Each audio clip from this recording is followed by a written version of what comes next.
Chapter 338. Wang Tianzong did not go to Yuzhou to attend this meeting, which was destined to be extremely sensitive and even involved the overall situation. Although the outcome of the meeting was still unclear, he was very clear about the general direction of the meeting. The attack on Li Honghe failed. This meeting would not be a good thing for the Wang family of Beihai. So he stayed in Mount Dibing to accompany Summer Solstice. Summer Solstice had a fever. The body of an ordinary person bore the sword intent of the peak of the invincible realm.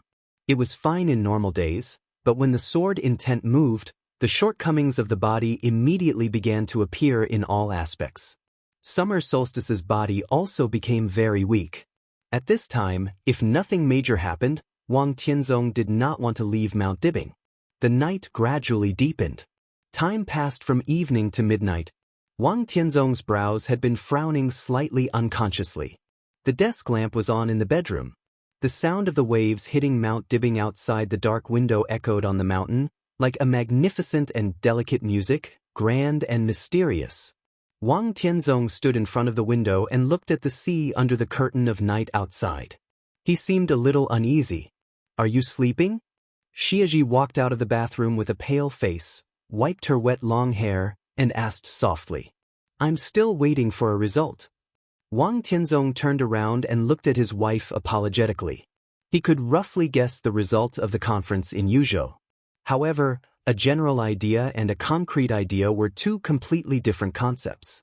Oh, Summer Solstice went to bed, took off her bathrobe under the quilt, and waved to Wang Tianzong. "Come on." Wang Tianzong turned to the bed and hugged his wife's soft body without saying anything. "We're going to lose a lot this time, right?" Summer Solstice leaned in Wang Tianzong's arms and asked in a low voice. She doesn't understand politics. But she knew Li Honghe's status and achievements in Zhongzhou State. Wang Tianzong's attack on Li Honghe failed. The Wang family of Beihai must pay for this. The price paid by the Wang family of Beihai was a chance for the Li family, which was at the end of its rope. Success or failure was so subtle. The Li family, which had been glorious for hundreds of years, still existed even though it was in dire straits. Whether it was a smooth road or a cliff ahead of the Li family would depend on Li Tianlan in the future. But now it was tied to Li Honghe. Success or failure, life or death, it was so direct.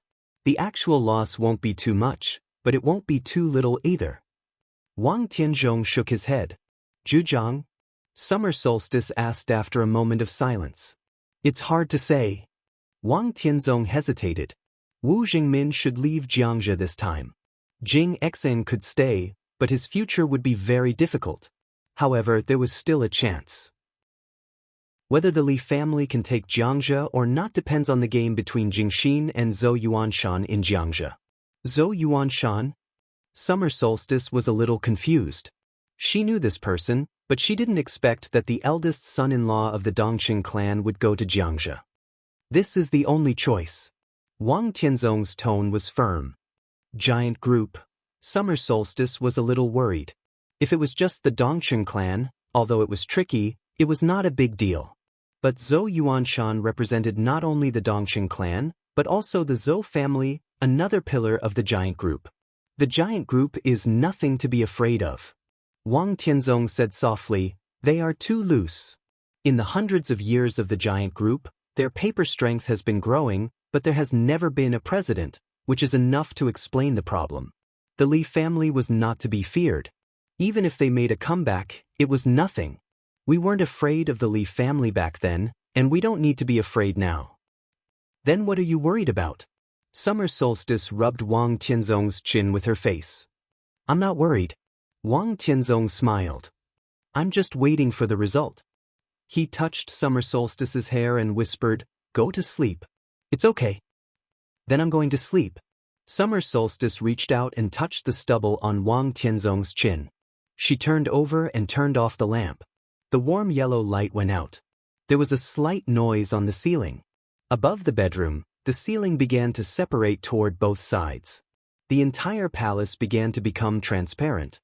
The stars and the moon above the sky were clearly visible in the bedroom. Summer Solstice had been afraid of the dark since she was a child. So Wang Tianzong made changes to the entire Emperor Hall. In this way, even at night when he was not in Mount Dibing, summer solstice could sleep among the stars and be covered by the bright moonlight.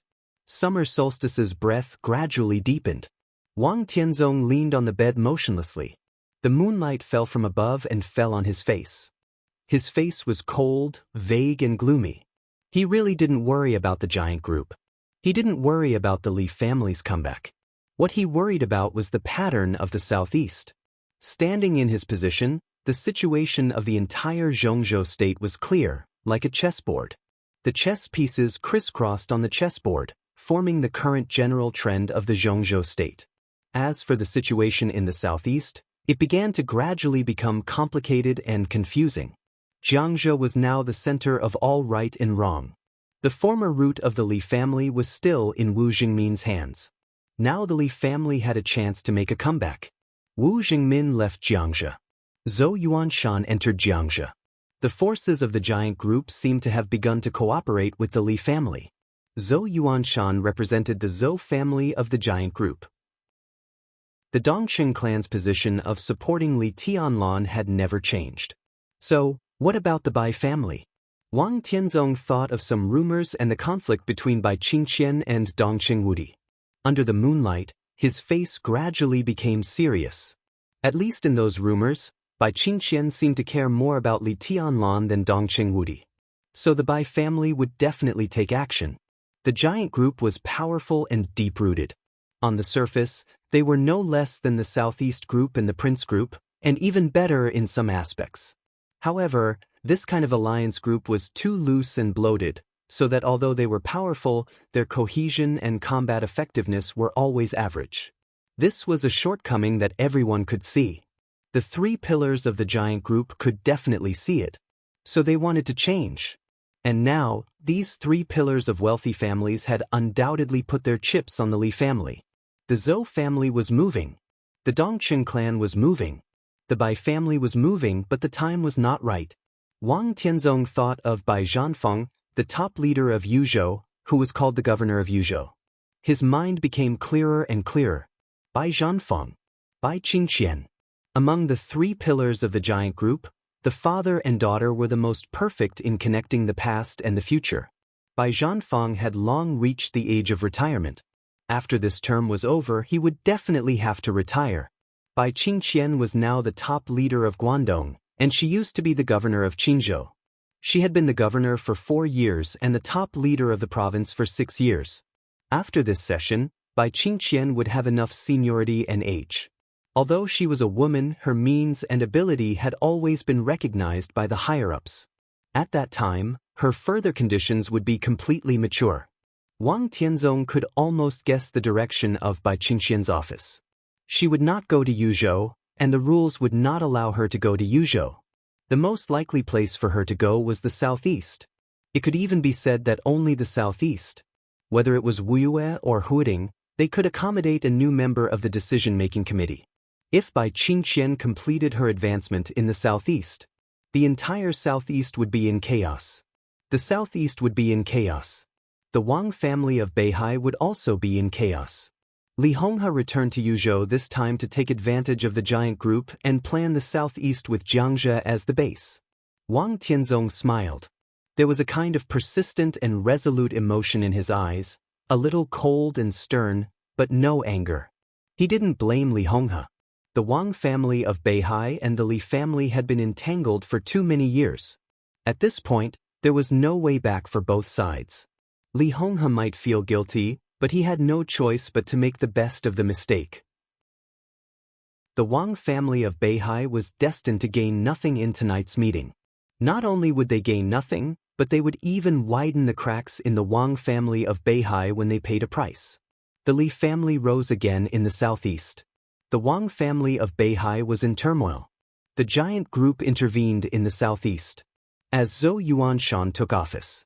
3 years later, if Bai Qingqian succeeded in the southeast, other groups in Zhongzhou state would certainly not let go of this opportunity. The southeast would naturally become everyone's goal. All the crises that Wang Tianzong had been struggling to suppress were now getting closer and closer. He had only 3 years now. And the huge crisis was constantly clear. At present, It seemed to be unstoppable. Summer solstice slept quietly beside him, carefree. Wang Tianzong lowered his head and touched his wife's pale face, his eyes gentle. It was past 12 o'clock in the morning. The meeting in Yuzhou had been going on for nearly 12 hours, and there was still no clear news. Wang Tianzong was still waiting. Not only him. At present, everyone who was qualified to play in Zhongzhou State was waiting. They were waiting for the end of this extraordinary meeting. They were waiting for the latest changes in the situation in the southeast. Time passed slowly. At 1 o'clock in the morning. At 2 o'clock in the morning. At 3 o'clock in the morning. The meeting seemed to have no sign of ending at all. Zhongzhou State was still calm. But with every minute that passed, the tension that permeated the land of Zhongzhou State seemed to increase a little. Except for a few people involved, no one knew what kind of debate, confrontation were going on inside the mysterious red wall in the hidden dragon sea of Yuzhou. At 5 o'clock in the morning, when all the people waiting for the news were sleepless all night, the meeting that lasted for 16 hours finally came to an end. And the results of the meeting were spread to the core of the entire Zhongzhou State as soon as possible. This was a meeting in which everyone gained something, but there were few winners. After more than 20 years, Li Honghe, who put on the marshal's military uniform again, appeared in the solemn conference room in the hidden dragon sea. President Li Huaqing of Zhongzhou State personally helped Li Honghe into the conference room. At the beginning of the meeting, Dong Qingwudi, the current minister of the army headquarters, severely criticized the practices of the Wang family of Beihai and Kunlun City, and even directly questioned what the intentions of the two forces were. Bai Zhanfang, the top leader of Yuzhou, who was also one of the leaders of the giant group, was more aggressive. He asked directly whether Beihai was still Beihai of Zhongzhou State. Could Kunlun City still shoulder the responsibility of guarding Zhongzhou State? The patriarch of the Bai family, who had dominated Yuzhou for many years and was known as the governor of Yuzhou City, had a hot temper. As a member of parliament, he dared to oppose the directors. Now that the truth was on his side, he would not be polite. He said that Senior Li was the god of war who had guarded Zhongzhou State for decades and had made great contributions. What did Kunlun City and the Wang family of Beihai want to do by attacking him in his old age? Were they afraid of something? Or were they instructed by someone? Or did they make a deal? These accusations were almost tantamount to pointing at the noses of Kunlun City and the Wang family of Beihai and accusing them of treason. The other leader of the giant group, the speaker of the Zhou family, who ranked second only to Dong Qingwudi among the directors, was milder. But no matter how mild he was still questioning. He was the oldest leader in the giant group. When he spoke last, he made a summary of the speeches of Dong Qingwudi and Bai Zhanfang. His wording was very euphemistic. Just when everyone thought that the speaker of the Zhou family was giving Kunlun City and the Wang family of Beihai a dignified way out, the speaker suddenly showed his loftiness. What do you want to do by attacking the old man who has made great contributions to Zhongzhou State and protecting Kunlun City? What did Senior Li do to Zhongzhou State? Can Gu Xingyun live up to his military uniform by doing this? Did the Wang family of Beihai fail to live up to the trust of Zhongzhou State? These were the original words of the gentle leader. Every word was like a knife. Neither Wang Tianzong nor Gu Xingyun attended this meeting in Yuzhou. Gu Qianchuan came to Yuzhou instead of Gu Xingyun. In the face of the three leaders' doubts and great pressure, Gu Qianchuan, who had never appeared on such an occasion, was at a loss. It was impossible for him to admit such a thing. But he could not deny anything since Li Honghe was there. However, since Wang Tianzong and Gu Xingyun were not there, at least there was room for this matter to be delayed. Both the Special Warfare Group and the Southeast Group said that they did not know what had happened. But if it was true, they were willing to apologize to Senior Li and compensate him. It was bullshit to say that they did not know what had happened. Apologies were empty. Only compensation was real. Real and not empty. Gu Qianchuan, who had calmed down, found an opportunity to question Sidsang Yue, the governor of Sai City, who also attended the meeting. What was the intention of firing at one's own people with a murderous weapon? The meeting lasted for 16 hours. All the questions, arguments, and confrontations eventually turned into compromises. The meeting finally came to an official conclusion at dawn. Sidu Tongyue, the governor of Sai City, handed over the murderous weapon-setting son of Zhongzhou State and let Kunlun City take charge of it. Wu Jingmin, the head of Jiangxia province, was transferred from Jiangxia to the cabinet as a deputy minister. The governor of Jiangnan province, Su Xinghe, was transferred to Jiangxia as the first secretary. Zhou Yuanshan, the top leader of Luojing City in the Central Plains, entered Jiangxia and was appointed as the deputy secretary, deputy governor, and acting governor. The commander of the Eastern Theater of Operations, Ning Ziyuan, was transferred. He didn't have a clear position for the time being. However, all the higher-ups knew that his next position would be the commander of the Tiannan Freedom Corps. In addition, among the three provinces in the northeast, except for Guangdong, Liaodong and Heilong provinces also had major personnel changes. Zhang Qi of the Southeast Special Warfare Headquarters made a self-reflection at the meeting and was given a demerit.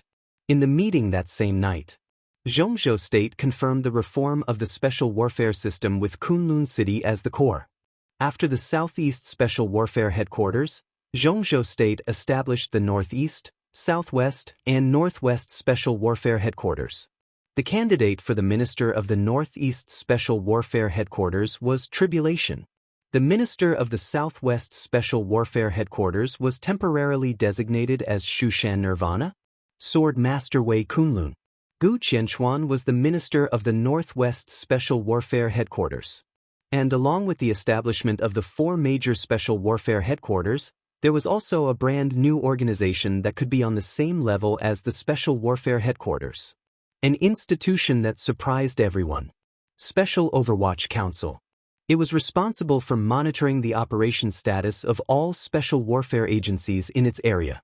This was the most important compensation that the Li family got. The directors of the three special supervisory councils in the Northwest, Southwest, and Northeast were all the first directors of the Special Warfare Headquarters. Only the Southeast. The first director of the Southeast Special Supervisory Council was not Zhang Qi. It was Li Honghe. After returning to Yuzhou in such a high-profile manner and struggling for 16 hours, the Li family finally had a foothold. They made a comeback. Chapter 339. It was no exaggeration to say that the 16-hour fierce debate and game in Yuzhou was definitely a meeting that could be recorded in the history of Zhongzhou State. Too many things had happened before and after 16 hours. The attack on Li Honghe was the cause. It ended with the Li family's comeback. The two sides of the Li family's survival affected the great changes in the pattern of the entire southeast. Wu Jingmin, who was deeply rooted in Jiangxia and could be called a local tyrant, entered Yuzhou province and became the deputy prime minister of the cabinet. The commander of the Eastern Theater of Operations, Ning Ziyuan, was transferred. The special warfare system was being reformed. The Overwatch Council appeared before everyone's eyes. While the situation in the southeast was in turmoil, the northeast of Zhongzhou State was also in turmoil. The top leaders of Liaodong and Heilong provinces had been reshuffled, and the official documents had been issued. In addition to the reshuffling of the top leaders who were destined to appear in front of the world, the directors of the Special Operations Bureau of Liaodong and Heilong provinces had also secretly changed their faces. Gain and loss. This was the theme that ran through the entire meeting. The Li family gained something, but the transfer of Wu Jingmin and Ning Ziyuan was also a loss. The Wang family of Beihai gained something. After having no choice but to let the power of the giant group and the Li family infiltrate into Jiangxia, the Black Dragon province had quietly been replaced by the lineal descendants of the Wang family of Beihai. But compared with the power of a province and the chaotic situation that the southeast would face, the gains and losses of the Wang family of Beihai were obviously unbalanced. Kunlun City also gained something. The murderous weapon-setting son, which they had been plotting for many years, finally arrived in Kunlun City from Sai City, which was extremely important to them. However, handing over the Southeast Overwatch Council to the Li family was clearly not what they wanted to see. The giant group also gained something. Ning Ziyuan was transferred. General Wang Wanyan, the commander of the Blood Battalion of the Border Control Corps, was transferred to the Eastern Theater of Operations as the commander. This had been regarded by the outside world as the first step of Dongqing Wudi's strong control of the military. But Wang Wantian's transfer to the Eastern Theater of Operations was also the beginning of the Dongqing clan's abandonment of the dominance of the Border Control Corps. This was bound to be a far-reaching meeting.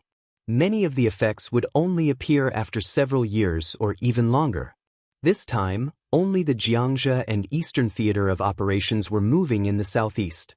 However, with the emergence of the Overwatch Council and the resurgence of the Li family, the entire southeast was shrouded in a fog. Regardless of whether it was the people involved or the bystanders, no one could see the fog clearly. Ning Ziyuan couldn't see through the fog either. But everything in the southeast had nothing to do with him.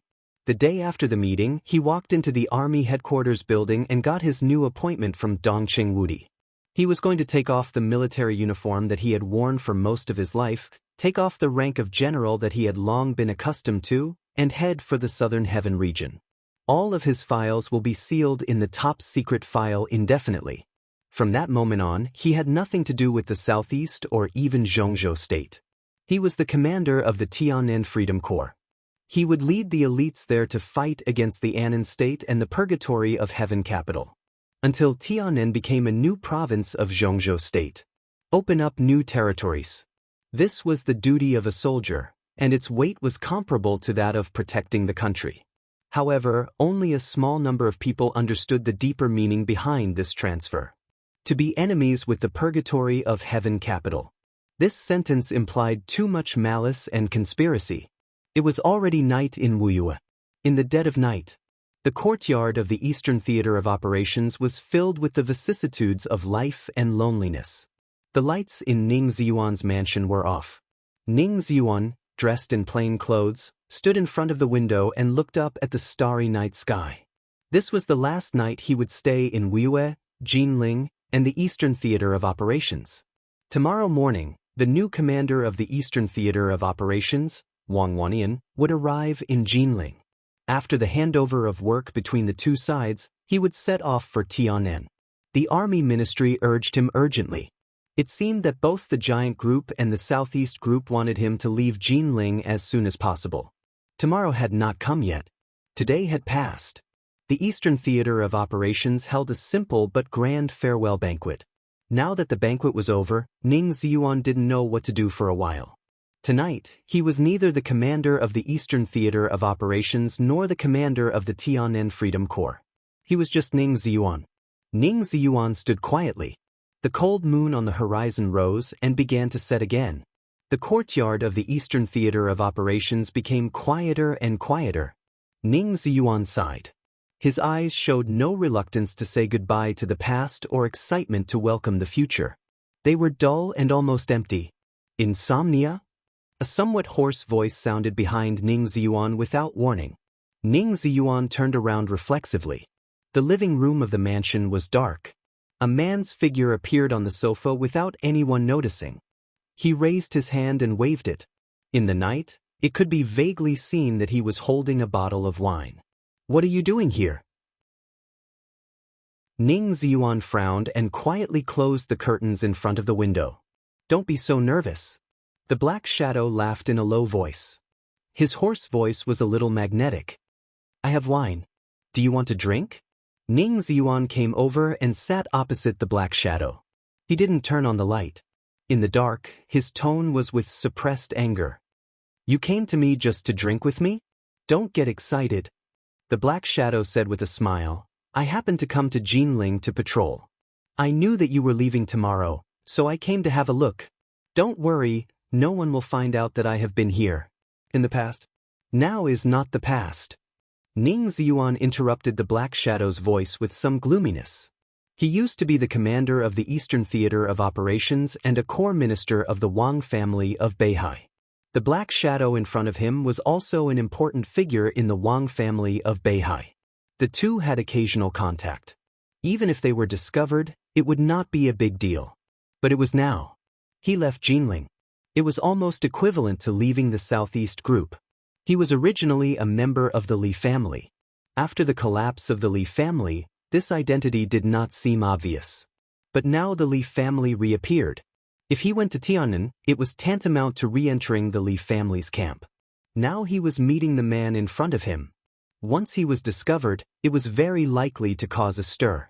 The living room was quiet for a while. The Black Shadow shook his head and then said seriously, "Don't worry, there will be no problem." "Don't be careless," Ning Ziyuan said in a low voice. The Black Shadow in front of him was Migrez, who Li Honghe personally mentioned to him in Lin. He was different from Ning Ziyuan, whose code name was Alcade. He was different from Wu Jingmin and even Zhang Qi. Migrez's identity was the most hidden.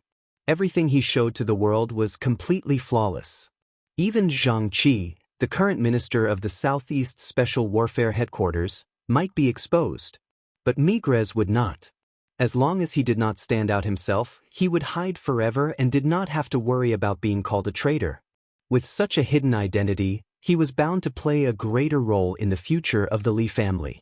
He was even more useful than Ning Ziyuan. "I won't come if I have nothing to do. But you will leave tomorrow. Time is a little tight, so I can only take some risks to come here." In the darkness, Migrez put down the bottle in his hand and took out a business card from his pocket. "In recent years, I have dealt with a lot of things in Tiannan on behalf of Tianzong. So I have made some other arrangements secretly. When you arrive in Tiannan, you can contact this person." Migrez said softly, "This is a small gift. When the time is right, you can give it to Tianlan for me. As his uncle, I didn't talk too much with him when I met him last time." "Have you met Tianlan?" Ning Ziyuan's tone was a little surprised. "I met him once, but we didn't talk much." Migrez shook his head. "You are the most suitable person to go to Tiannan at present. Tianzong's mind is a little messy these days. Under the guidance of Wang Qinglei, he really wants to send you to Tiannan to be the enemy of the purgatory of heaven capital." Wang Qinglei said it was a dog-eat-dog situation. "Huh, it's ridiculous." Ning Ziyuan took a deep look at him. He could know the content of the conversation between Wang Qinglei and Wang Tianzong. This was enough to show Migrez's status in the Wang family of Beihai. "Tianzong trusts you so much." Ning Ziyuan's tone was a little emotional. In the current situation, if Tiannan was the most worthy place of Zhongzhou State's attention, then Migrez was the most special person in Tiannan. He was the only person who could wander between the Wang family of Beihai, the Li family, and the purgatory of heaven capital and could be completely trusted. He dealt with a lot of things on behalf of Wang Tianzong. God knew what he did for the Li family when dealing with those things. "I'm different from you." Migrez was silent for a while, then slowly said, "At least on the surface, I have nothing to do with the Li family." "You're really different." Ning Ziyuan nodded. Migrez smiled and said calmly, "Let's not talk about this. I'm here today to tell you that after you go to Tiannan, you should act quickly.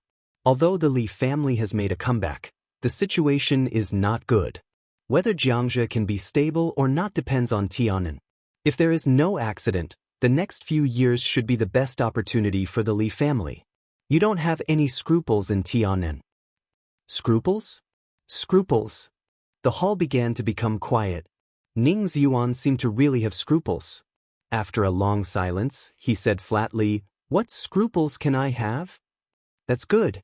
Migrez smiled and said, "Even if there is, it should not exist for the time being." Ning Ziyuan narrowed his eyes thoughtfully. "Some time ago, the power of the purgatory of heaven capital in Tiannan was adjusted. Do you know about this?" Migrez asked. Ning Ziyuan raised the corner of his eyes, nodded, and said expressionlessly, "I know. Sunluo Hall is stationed in Tiannan now.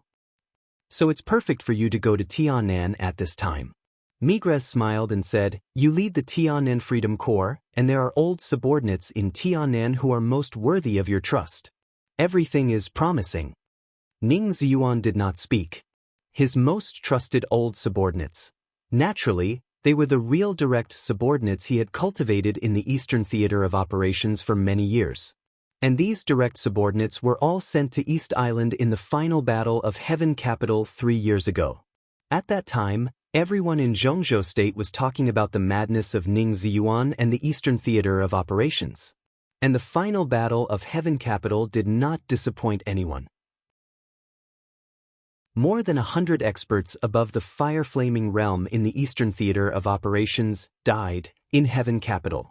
This directly led to Ning Ziyuan's difficult life in the Eastern Theater of Operations in the past 3 years because he had lost a large number of elite direct subordinates. Many people laughed at Ning Ziyuan. They said that he was a great general who was willing to send his trusted subordinates to die. However, very few people knew that Ning Ziyuan had indeed sent his most trusted troops to their deaths. But at the same time, he gave them a new life. After the new life, they were no longer soldiers of Zhongzhou state. Today, 3 years later, those who died in the battle and disappeared in the battlefield of Heaven Capital were still alive and formed an organization famous in the dark world. Purgatory of Heaven Capital. Sunluo Hall. And all his decisions were based on Migreza's suggestions, and what he did was even crazier than Migreza's request. The plan had begun long ago. 3 years ago, or even before that. Chapter 340. In Wang Xingxiao's memory, Wang Tianzong seemed to be looking at the sea forever. The entire Beihai province was like 2 islands floating in the sea. Therefore, the sea in Beihai province was extraordinarily magnificent. Wang Tianzong often stood alone on the stage of Formidable Person and looked at the sea. The ancient stone platform, the raging sea, and the silent man. A man who was silent like a mountain and indomitable, blending the sea with the history and glory of the Wang family of Beihai. In Wang Xingxiao's mind, this was the most specific and vivid image of his father. The stage of Formidable Person was empty and ancient. The undulating sound of the tide spread here very clearly. Wang Xingxiao, who returned to Beihai province from Huading, boarded the stage of Formidable Person and looked at Wang Tianzong's back. Wang Tianzong's back was not outstanding. The stage of Formidable Person was not outstanding either. But amidst the ordinariness, it seemed that even the vast sea had become ordinary and unremarkable. In this vast and ancient space, the invincible sword intent, the power that could overturn the imperial court, the matchless and ambitious heroes, the devastatingly beautiful women, and everything else seemed to become plain and ordinary. Hundreds of years of romance and glory of the Wang family of Beihai gathered here. It was too heavy here, so it looked particularly solemn. Every time Wang Xingxiao came here, he could clearly feel a kind of power called responsibility. This power scared him and made him crazy. Only by standing here could he truly feel the weight of the future of the Wang family of Beihai on him. That kind of weight suppressed his soul and made him not dare to stop for a moment. It made him desperately want to reach his strongest state. Because he knew very well that his father, who was looking at the sea here, would eventually grow old and die, and he would take his place. He would watch the sea his father had been looking at all his life and bear the responsibility he was bearing now. Inheritance, responsibility, sustenance. In the wash of honor and history, everything was clear and almost naked. Wang Xingxiao took a deep breath, walked to Wang Tianzong and whispered, "Dad." Wang Tianzong nodded and asked calmly, "Just arrived." "Just arrived." Wang Xingxiao nodded. "How is Huading?" Wang Tianzong glanced at his son. This question was deep. But as the future patriarch of the Wang family of Beihai, Wang Xingxiao was destined not to be a martial arts maniac who only knew martial arts. Therefore, he thought about it seriously and said slowly, "It's still stable. Uncle Yu and Uncle Lu are enough to stabilize the overall situation, and second uncle is the mediator. We have developed well in Huading in recent years. Although the conference in Yuzhou province has some influence, it's not a big one." The second uncle was Wang Xiaoyao. Uncle Yu was the current mayor of Huading, Yu Chuingguang. Uncle Lu was Lu Shuanghua, the southern intelligence giant in charge of Jiangnan. These 3 people were now in Huading, and they were the cornerstone of the Wang family of Beihai's power to stabilize Huading. With them, no matter how much the Wang family of Beihai lost in the Yuzhou conference, Huading would not have any problems. Wang Xingxiao's eyes were a little confused. He didn't believe that his father didn't know about this. Then what did he mean by asking this? Thinking of the recent rumors in some top circles in Huading, Wang Xingxiao narrowed his eyes. Wang Tianzong seemed to know what Wang Xingxiao was thinking. He nodded and said, Pure light is going to move. Black Dragon Province? Yes, the Longjiang base city. Wang Tianzong said. Longjiang and Black Dragon were two names for the same place. The Longjiang province was the new name of the Black Dragon province. On the current map of Zhongzhou province, only the old map would mark the Black Dragon province, and the new map had changed it to the Longjiang province. When the Li family made a comeback in Jiangzhou, Sai City, which had always had a great say in the northeast, also gave enough bargaining chips. Liaodong belonged to Kunlun City. The leadership of the Longjiang province was in the hands of the Wang family of Beihai. The Wang family of Beihai naturally needed a loyal and outstanding person to preside over the overall situation of the Longjiang province. Yu Chuanguang was undoubtedly the best choice. He was qualified enough to be transferred from the mayor of the most developed municipality. If it was the governor, it was not even a transfer. Therefore, Yu Chuanguang would definitely become the top leader of the Longjiang province. Although his rank would not change, his status would be different. However, Wang Shengshao was a little hesitant. He hesitated and said slowly, "I'm afraid Uncle Yu doesn't want to move." The Southeast Group had been brooding about losing Huading. Over the years, it had never given up fighting for the leadership of Huading. Especially in recent years, the Wang family of Beihai had established a cooperative relationship with Kunlun City. Lu Shuanghua's Jiangnan society entered Huating forcefully. After Mayor Yu Chuanguang's foundation was stable, the remaining forces of the Southeast Group began to gradually become active. In 3 years, Huading was extremely lively. It was not realistic to take back Huading now, but as long as they waited for 2 or 3 years and operated well, there was a good chance that Yu Chuanguang would replace Huading's current top leader, Zhong Yue, and enter the decision-making committee. If he was asked to leave Huading at this time, he would inevitably have other ideas. He's the most suitable candidate, Wang Tianzong said expressionlessly, looking determined. And it's also a good thing for him to leave Huading now. There's no hope for him to stay in Huading. Wang Xingxiao's face changed and he said thoughtfully, "Wu." Wang Tianzong nodded. Although the Wang family of Beihai was the leader of the Southeast Group, the Southeast Group also involved the Wang family of Beihai to some extent. At least when there were internal problems in the Wang family of Beihai, some big shots of the Southeast Group couldn't express their opinions, let alone change the plan at will. Wang Qinglei officially entered the decision-making committee 2 years ago. In the change of office 3 years later, no matter what problems there were in the Wang family of Beihai, the Southeast Group was bound to push Wang Qinglei to the top. This was related to the survival of the whole group. The whole group must ensure the right to speak after the change of office. Pushing Wang Qinglei was the most sure, and other people were not qualified enough. If they gave up on Wang Qinglei now, time would be too tight.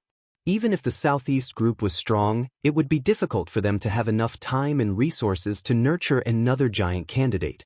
This was something that had been decided many years ago, and it was not easy to change it now. If the Southeast Group pushed Wang Qinglei, it would be difficult to take care of Yu Chuanguang's promotion. Wang Qinglei himself would not allow this situation to happen. Therefore, Yu Chuanguang's pursuit of the top leader of Huading was doomed to fail. Even in the next session, the Southeast Group still had no plan to completely take back Huading. And Huading was not the only way to enter the decision-making committee. Longjiang province was also a good choice. Longjiang was close to Beihai province and had a vast territory. If Yu Chuanguang managed it as the new back garden of the Southeast Group, he might have a chance 3 years later. I'll talk to him about this when I have time. Wang Tianzong said. Longjiang province was equally important to him. It was the closest province to Beihai province. If it was managed well, it could be regarded as the periphery of Beihai province. And Longjiang was close to Guangdong. If Yu Chuanguang could find a chance to check and balance by Qingqian of the giant group, the Southeast Group would have another bargaining chip in the hands of the general change of office 3 years later. From this point of view, the Wang family of Beihai did not lose out by giving up Jiangzhou to get Longjiang. Even Jiangzhou was not completely abandoned. Zhou Yuanshan entered Jiangzhou as the governor. The top leader was Su Xinghe, the former governor of Jiangnan province. Jiangnan had always been the traditional territory of the Southeast Group. There was no doubt about Su Xinghe's position. It was still unknown who Jiangzhe belonged to. Will you talk to him yourself? Wang Shengshao was a little stunned. Wang Tianzong nodded and said nothing more. Wang Shengshao fell silent. After a long time, he hesitated and asked, "Dad, you and second uncle?" He didn't finish his words. He had rarely been in the Wang family of Beihai in recent years. But he vaguely noticed that there was something wrong between his father and second uncle. Especially after Wang Qinglei entered the decision-making committee. Now almost everyone in Zhongzhou State noticed that there was something wrong with the Wang family of Beihai. Although it was not completely out of control for the time being, it was not something that Wang Tianzong could suppress alone. The atmosphere between the lineal descendants of the Wang family of Beihai and the major branches became more and more delicate. Even the relationship between Wang Xiaoyao and Wang Tianzong, the two brothers, had become a little strange. For example, if it had been before, Wang Tianzong would not have talked to him personally about the matter regarding Yu Chuanguang. Wang Xiaoyao was enough. Wang Shengshao could even see the crack between his father and second uncle. For the Wang family of Beihai, this was even a fatal crack. Wang Tianzong twitched the corner of his mouth, glanced at his son, and said calmly, "Do your own thing. Don't think too much about the rest." Wang Shengshao wanted to say something but stopped on second thought. "What's the matter?" Wang Tianzong asked. "I'm going to meditate on the stage of formidable person for a few days and adjust my state to deal with the final maneuver of the two academies." Wang Shengshao took a deep breath and said calmly. It was close to the end of July. There were about 10 days before the final maneuver. Wang Shengshao hoped to use the huge psychological pressure on the stage of formidable person to make himself stronger. Wang Tianzong nodded and suddenly said, "Have you ever thought about what will happen if you lose?" Wang Shengshao suddenly turned to look at his father and said seriously, "Do you think I will lose? If you are sure to win, you won't come back at this time." Wang Tianzong said calmly. Wang Shengshao was silent. "It's not terrible to lose." Wang Tianzong said, "I lost in the past. The unique skills of the Li family are indeed more flexible than ours under the invincible realm. But as long as we are not dead, we have a chance to turn the tables." Wang Shengshao took a deep look at his father and asked, "How strong is Li Tianlan now?" "It's hard to say." Wang Tianzong shook his head. "But it's not impossible for you to lose to him. I may leave in a few days, and I should be able to catch up with the final maneuver of the two academies. If I can't make it, you have to be careful of Li Tianlan. Now he is likely to—" Before Wang Tianzong finished his words, the phone suddenly rang.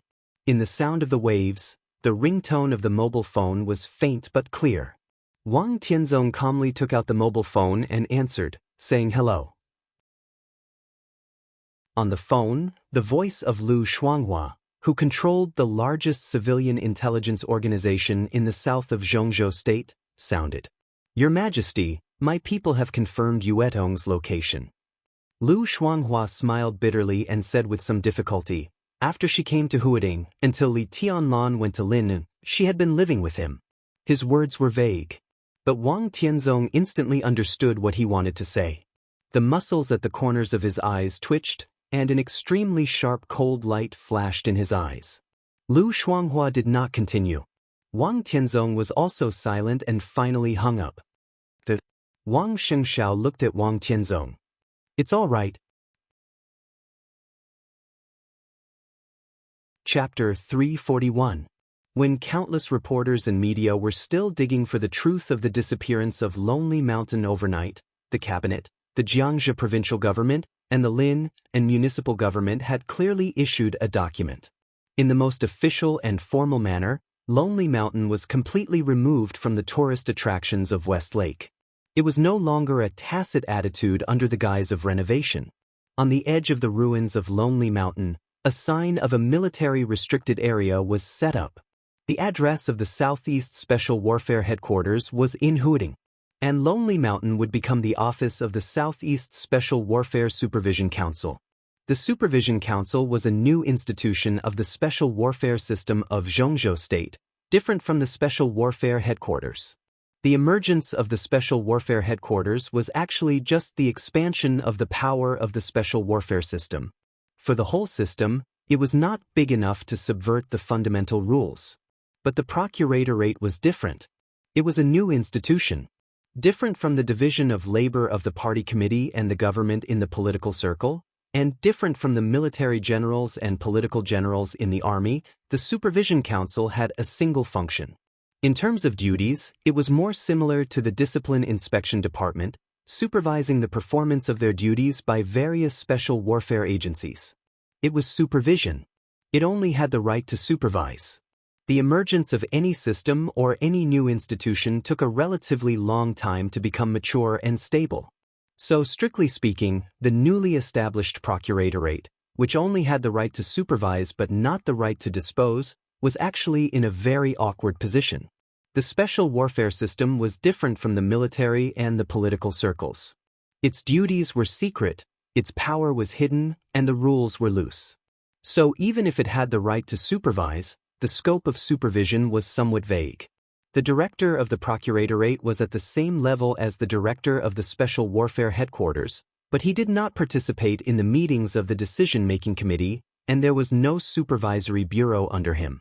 In addition to the Southeast, the director of the Special Warfare Headquarters concurrently served as the supervisory director in other regions. All this showed that Zhongzhou State was still in the stage of exploration and observation of this new institution. So Li Honghe's appointment as the director of the Southeast Supervision Council did not bring much power to the Li family. What this position brought to the Li family was more like a reliable protective umbrella. At least when the Supervision Council still existed, neither the Wang family of Beihai nor Kunlun City could join forces to attack the Li family again, because it was equivalent to blatantly trampling on the rules that everyone was abiding by. And with only a dozen people left, the Li family could not use their limited power to do anything against the Wang family of Beihai and Kunlun City. The situation would roughly stabilize. The so-called balance was like this. The current situation was neither good nor bad for the Li family. There were no unexpected surprises, but it was completely in line with expectations. After more than 20 years of dormancy and forbearance, the Li family reappeared on the stage of Zhongzhou State. This seemed to be an inconspicuous step, but it was the real foundation and starting point. Now it was no longer Li Honghe who stood at the starting point. It was Li Tianlan.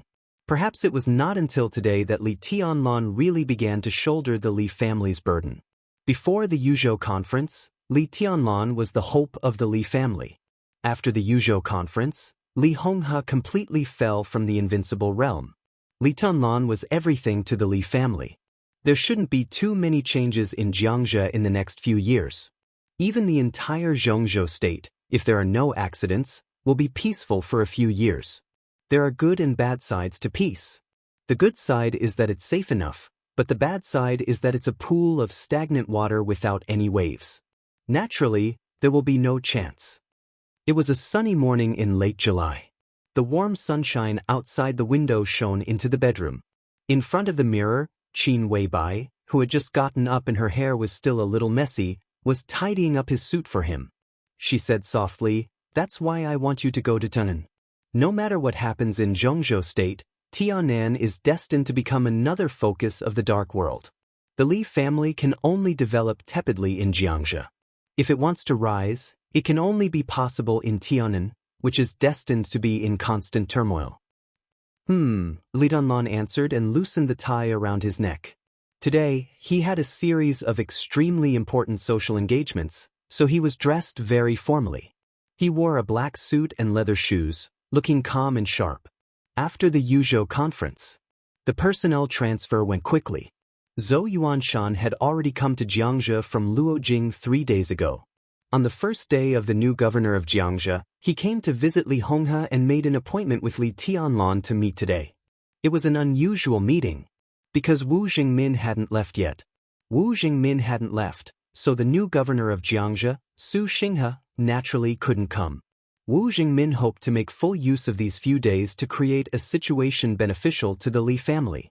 So today, Li Tianlan would not only meet Zhou Yuanshan but also Wu Jingmin. To be exact, Wu Jingmin took Li Tianlan and Zhou Yuanshan to visit various powerful figures in Jiangzhou so that Li Tianlan and Zhou Yuanshan could get their support.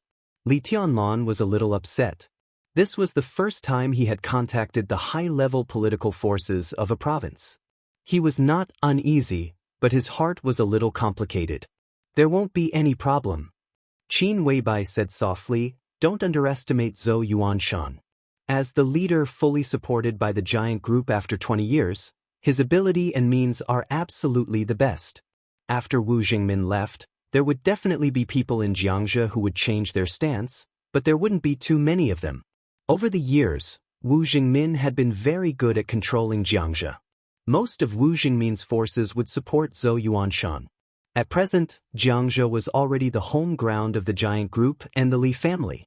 Although Su Xinghe of the Southeast Group occupied the position of the top leader, the biggest help was only Wang Jingxin. The battle between the two sides was destined to be long, and no one could crush the other side at once. But then again, as long as it was delayed, it would be beneficial to the Li family. The next 2 or 3 years were the rarest opportunities for the Li family. Tianlan, don't worry about Jiangzhou for the time being.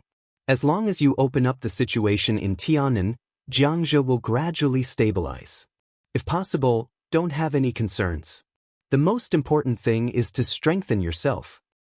You talk a little too much today. Li Tianlan looked at Qin Weibai and said softly. Qin Weibai froze and suddenly fell silent. Will you go to Huading with me? Li Tianlan asked. The final maneuver of the 2 academies was about to begin. Today was also the last day he stayed in Lin.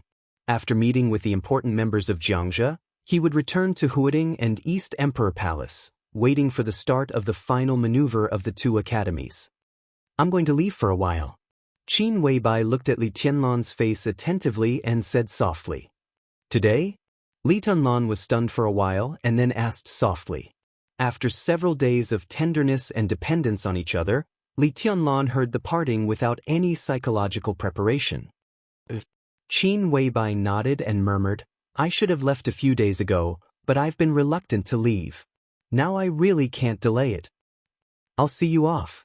Li Tianlan's mouth moved, and his voice suddenly became a little hoarse. No, you go about your business. Flaming fire is by my side. Nothing will happen. Qin Weibai shook her head. The reason why I told you now is that I don't want you to see me off. I wanted to let someone else tell you before I left, but I was afraid that you would be angry. I'd better tell you myself. Li Tianlan didn't know what to say.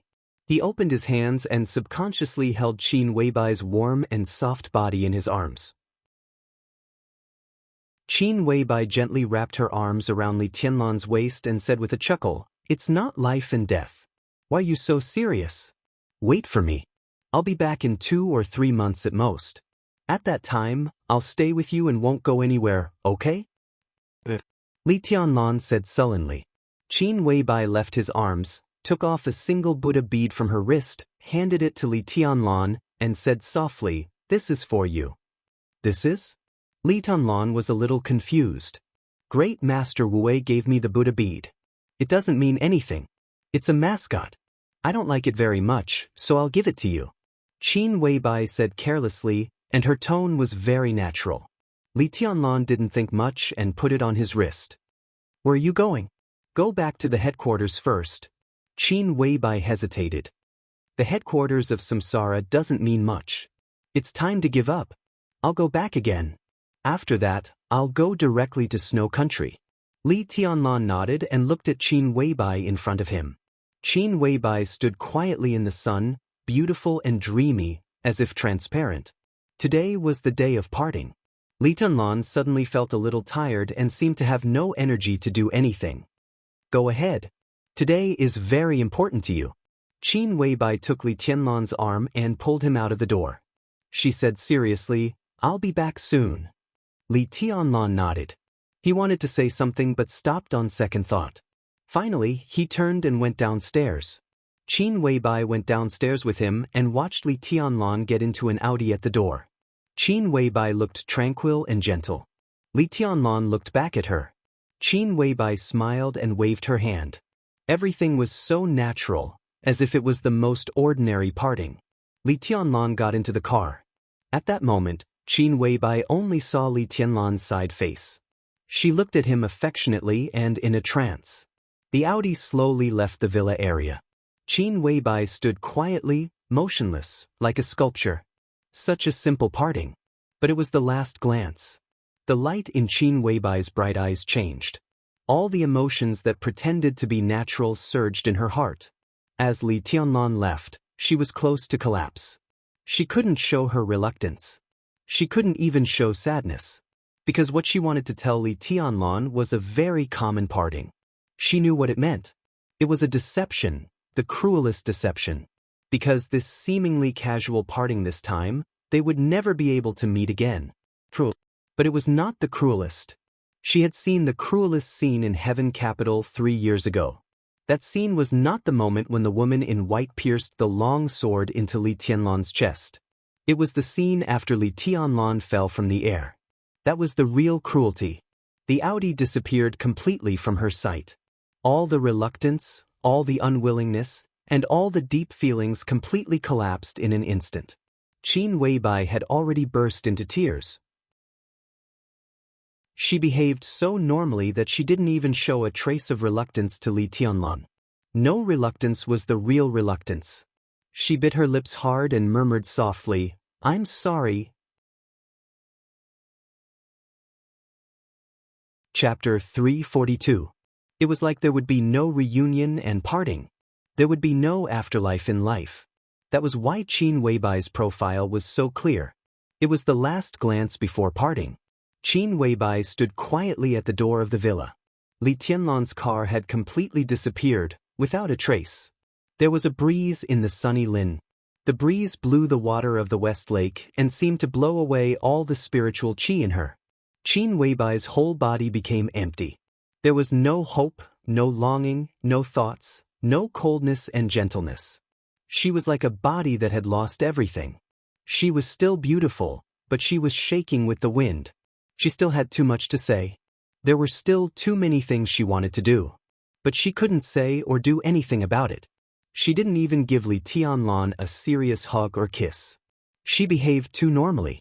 Only normality could make Li Tianlan believe in their future. But there was no future. Even this parting was so incomplete. Tears flowed down her delicate face and dripped on the ground. After all her emotions collapsed out of control, there was no pain in her heart, only numbness and emptiness, with a touch of indescribable coldness. Her body seemed to be weightless, floating with the wind, empty, getting higher and higher. There was no foundation or tie, no past and no future. Qin Weibai squatted down with her arms around her shoulders and lowered her head. She was silent, like a child who had been wronged. But what she suffered was not grievance, but the most heart-wrenching coldness and despair. The wind stopped. The wind rose again. Qin Weibai squatted at the door, as still as a sculpture. Lin Fengting, who spent all his time in Lin, and didn't say a word about the Li family's comeback, walked over quietly and whispered, "When will you go to Snow Country?" "Today." Qin Weibai was silent for a while and whispered. She was in a mess now, but she was unwilling to stand up. To be exact, she was too lazy to stand up. Since she knew there was no future, why did she care so much? "Shall I go with you?" Lin Fengting asked. "No need." Qin Weibai raised her head and looked into the distance. The villa area was very high. Staying at the door, she could clearly see the turbulent and swaying West Lake outside the villa. Her eyes were a little dazed, but her tone was very serious. She whispered, "Sir, please stay in Zhongzhou State for a few more days. It's not too late to set off after the final maneuver." Lin Fengting raised his eyebrows in confusion. "Snow Country has nothing to do with the final maneuver, right? It has something to do with Tianlan." Qin Weibai choked with sobs and took a deep breath. Her perfect and delicate face was like a pear blossom in the rain. There was a kind of softness in her. "I don't want him to go to Snow Country.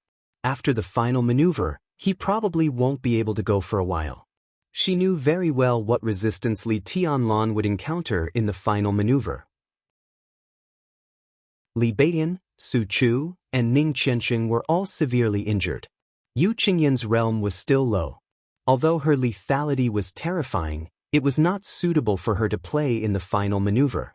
Now in the East Emperor Palace, there were only Li Tianlan and Du Hanyin, who had barely broken through to the thunder-shocking realm. At most, there was Dongqing Rushi. 3 people. However, the 3 of them would have to face 3 young forces. 3,000 realms, Phantom Realm, and Jile Peak. Wang Shengshao, Gu Hanshan, Song Ci, and Jiang Shangyu. Any one of them was powerful enough to look down on the young generation of Zhongzhou state. Qin Weibai had always been very confident in Li Tianlan. She did not think that Li Tianlan would lose, but confidence was not blind worship, so she did not think that Li Tianlan would win easily. If Li Tianlan wanted to win the final maneuver, he almost had to rely on his own strength to defeat the strongest of the young generation. The best outcome was that he would be seriously injured. At that time, he naturally could not go to Snow Country. No matter what happened in Snow Country, he was powerless. Lin Fengting also understood what Qin Weibai meant. He was silent for a while, wanting to say something but stopping on second thought. Finally, he said, "Have you ever thought that you might have underestimated Tianlan?" Underestimated? Qin Weibai turned her head and opened a pair of red and swollen but still bright and dreamy beautiful eyes. "Do you know how strong he is now?" Lin Fengting asked calmly. Qin Weibai was silent.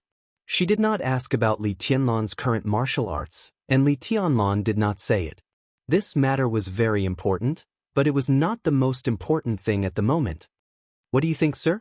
Qin Weibai asked seriously. Lin Fengting was silent for a moment. He remembered Li Tianlan's performance when he was entangled with Wang Tianzong. In the monstrous sword intent, Li Tianlan directly entered the state of meditation. Lin Fengting could vaguely feel Li Tianlan's progress afterward, but when it happened, he did not feel anything. Nothingness. Li Tianlan in meditation seemed to not exist at all, and his whole person seemed to completely dissipate between heaven and earth.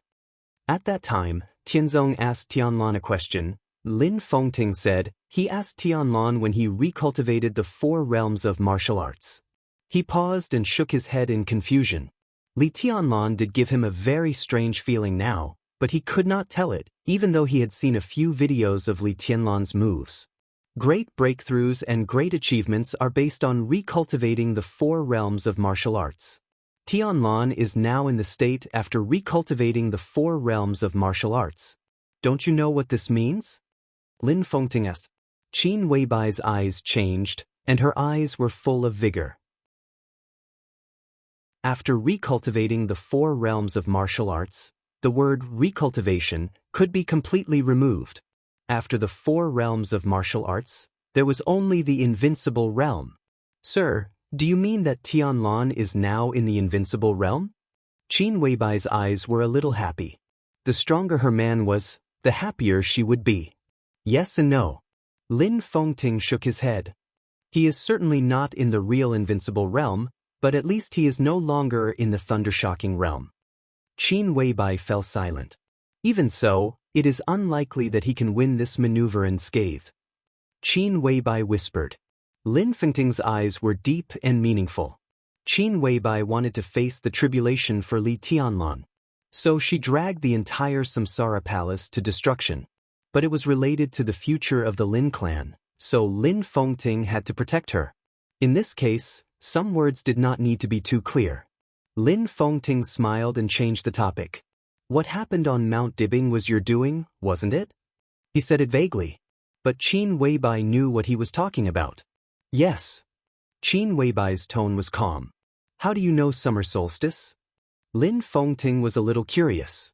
Summer solstice's strength was a secret of the Wang family of Beihai, and even some giants of Zhongzhou state were not very clear about it. When the 4 of them learned swordsmanship together, summer solstice's progress could even be said to be the fastest, but she never fought. The treason case on the border more than 20 years ago was the only time she fought. But that case itself had too many secrets, and Kunlun City could not publicize it, so few people knew the details of summer solstice. In any case, Qin Weibai should not know. Why don't I know? Qin Weibai asked. Lin Fengting fell silent. He was a little embarrassed. In fact, it did not matter why Qin Weibai knew summer solstice's strength. What mattered was whether the Wang family of Beihai knew that the sneak attack on summer solstice was actually the doing of the Samsara Palace. Lin Fengting did not expect this matter to be a secret, because the Samsara Palace hardly concealed it. Summer solstice could be said to be Wang Tianzong's reverse scale. In her current state, if she forced a fight, it would not be good. Wang Tianzong was not the kind of person who would not fight back after suffering a loss. In the upcoming final battle in the Dark World, the Samsara Palace, which had little hope of survival, provoked Wang Tianzong, and the hope of survival was now almost infinitely close to zero. Tianzong will go crazy. You didn't do this secretly. Lin Fengting shook his head, and his tone was a little complicated. I just gave him a chance to go crazy. Qin Weibai stood up and said in a flat tone, at this point, it's time for the Samsara Palace to give up some less important things. I'm waiting for Wang Tianzong's revenge, and even prepared clues for him. Let's see if the intelligence system of the Wang family of Beihai is really so pervasive. Lin Fengting instinctively did not want to talk about this topic. Are you leaving now? Qin Weibai tidied up her messy long hair, shook her head and said, I still have to see two people. Lin Fengting took a deep look at her, nodded and said, take care. He passed by Qin Weibai and walked out. The scenery in Lin and was charming, especially the West Lake, which was the most memorable. With the establishment of the Supervisory Council, the West Lake scenic spots had recently been guarded by a lot of armed troops. Inevitably, the number of tourists had decreased a lot. The sparsely populated West Lake was a holy land for Lin Fengting, who was unrestrained in his bones. Qin Weibai seemed to have calmed down. She went back to the bedroom and changed her clothes. She was dressed simply in a white shirt and black straight pants. She washed her face in the bathroom. Qin Weibai, who had been empty and desperate and a little weak, suddenly became dreamy and cold again. She called Flaming Fire and asked them to prepare a car, book a plane ticket, and get ready to leave.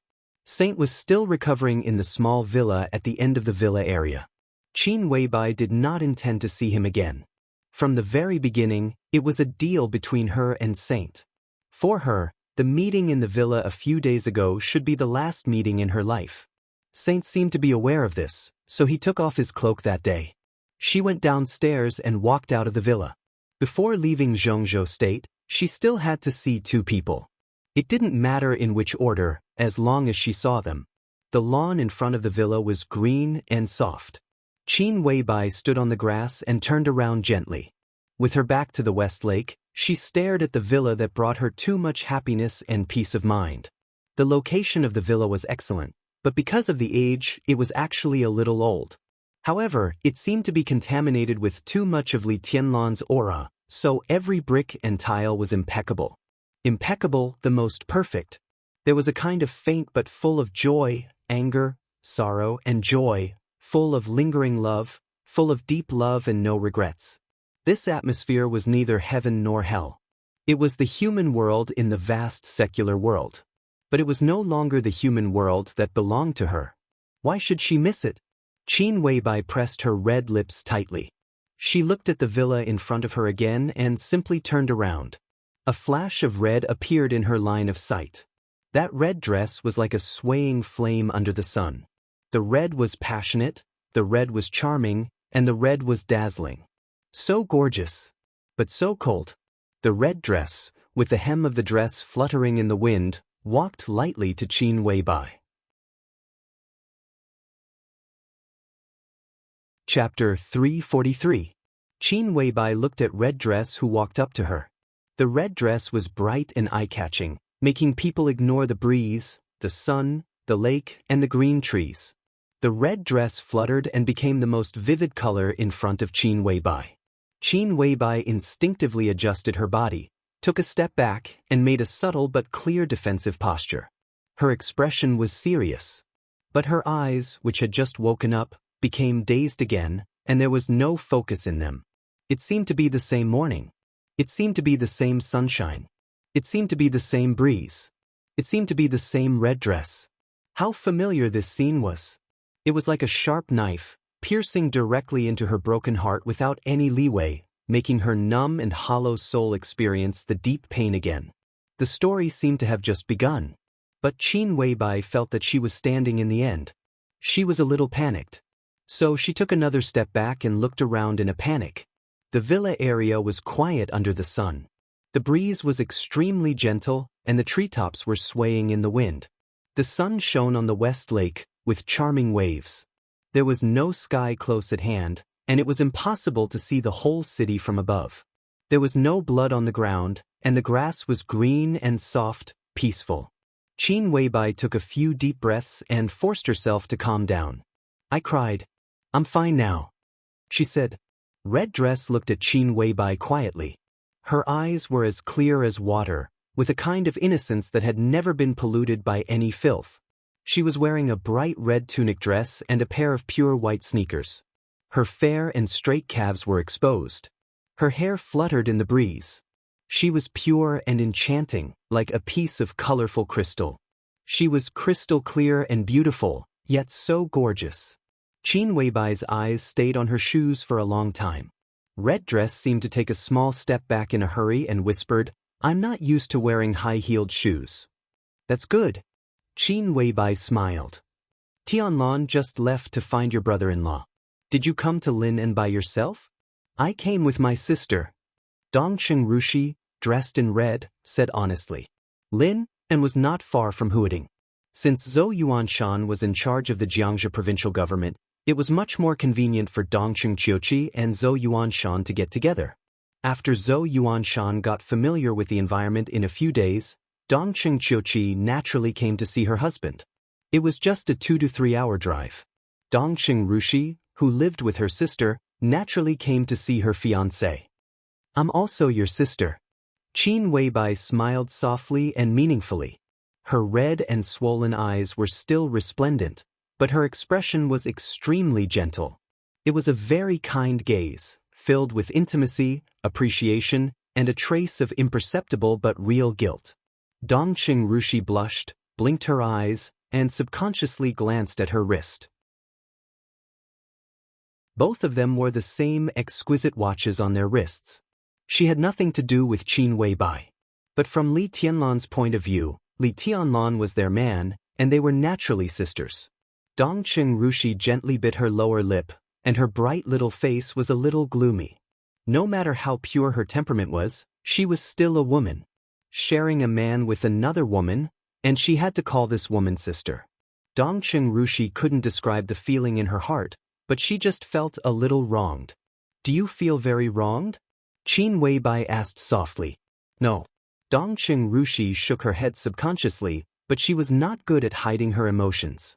She gently pursed her small mouth, and it seemed that she didn't mean what she said. It's normal to feel wronged. Qin Weibai touched Dongqing Rushi's hair, and her voice became softer. She was 1.76 meters tall barefoot, and she was a little taller than Dongqing Rushi. With a pair of high heels, her movement was very natural. Even if I were you, I would also feel wronged. At least for now, it seems that you are indeed more suitable for Tianlan than me. If I were you, maybe I would have already made a scene. Dongqing Rushi lowered her head and looked at her toes. She whispered, I don't dare. If I make a scene, Tianlan will definitely not want me. If Tianlan doesn't want me, my family will not want me either. Her words were very soft and tender. Qin Weibai, who knew something about the past, felt sad in her heart. How could they bear to do that? Qin Weibai smiled and took Dongqing Rushi's hand. You are the most suitable girl for Tianlan, no one else. Tianlan will definitely not abandon you. Really? Dongqing Rushi raised her head and looked at Qin Weibai with clear eyes. She was a little happy. Of course it's true. Qin Weibai nodded.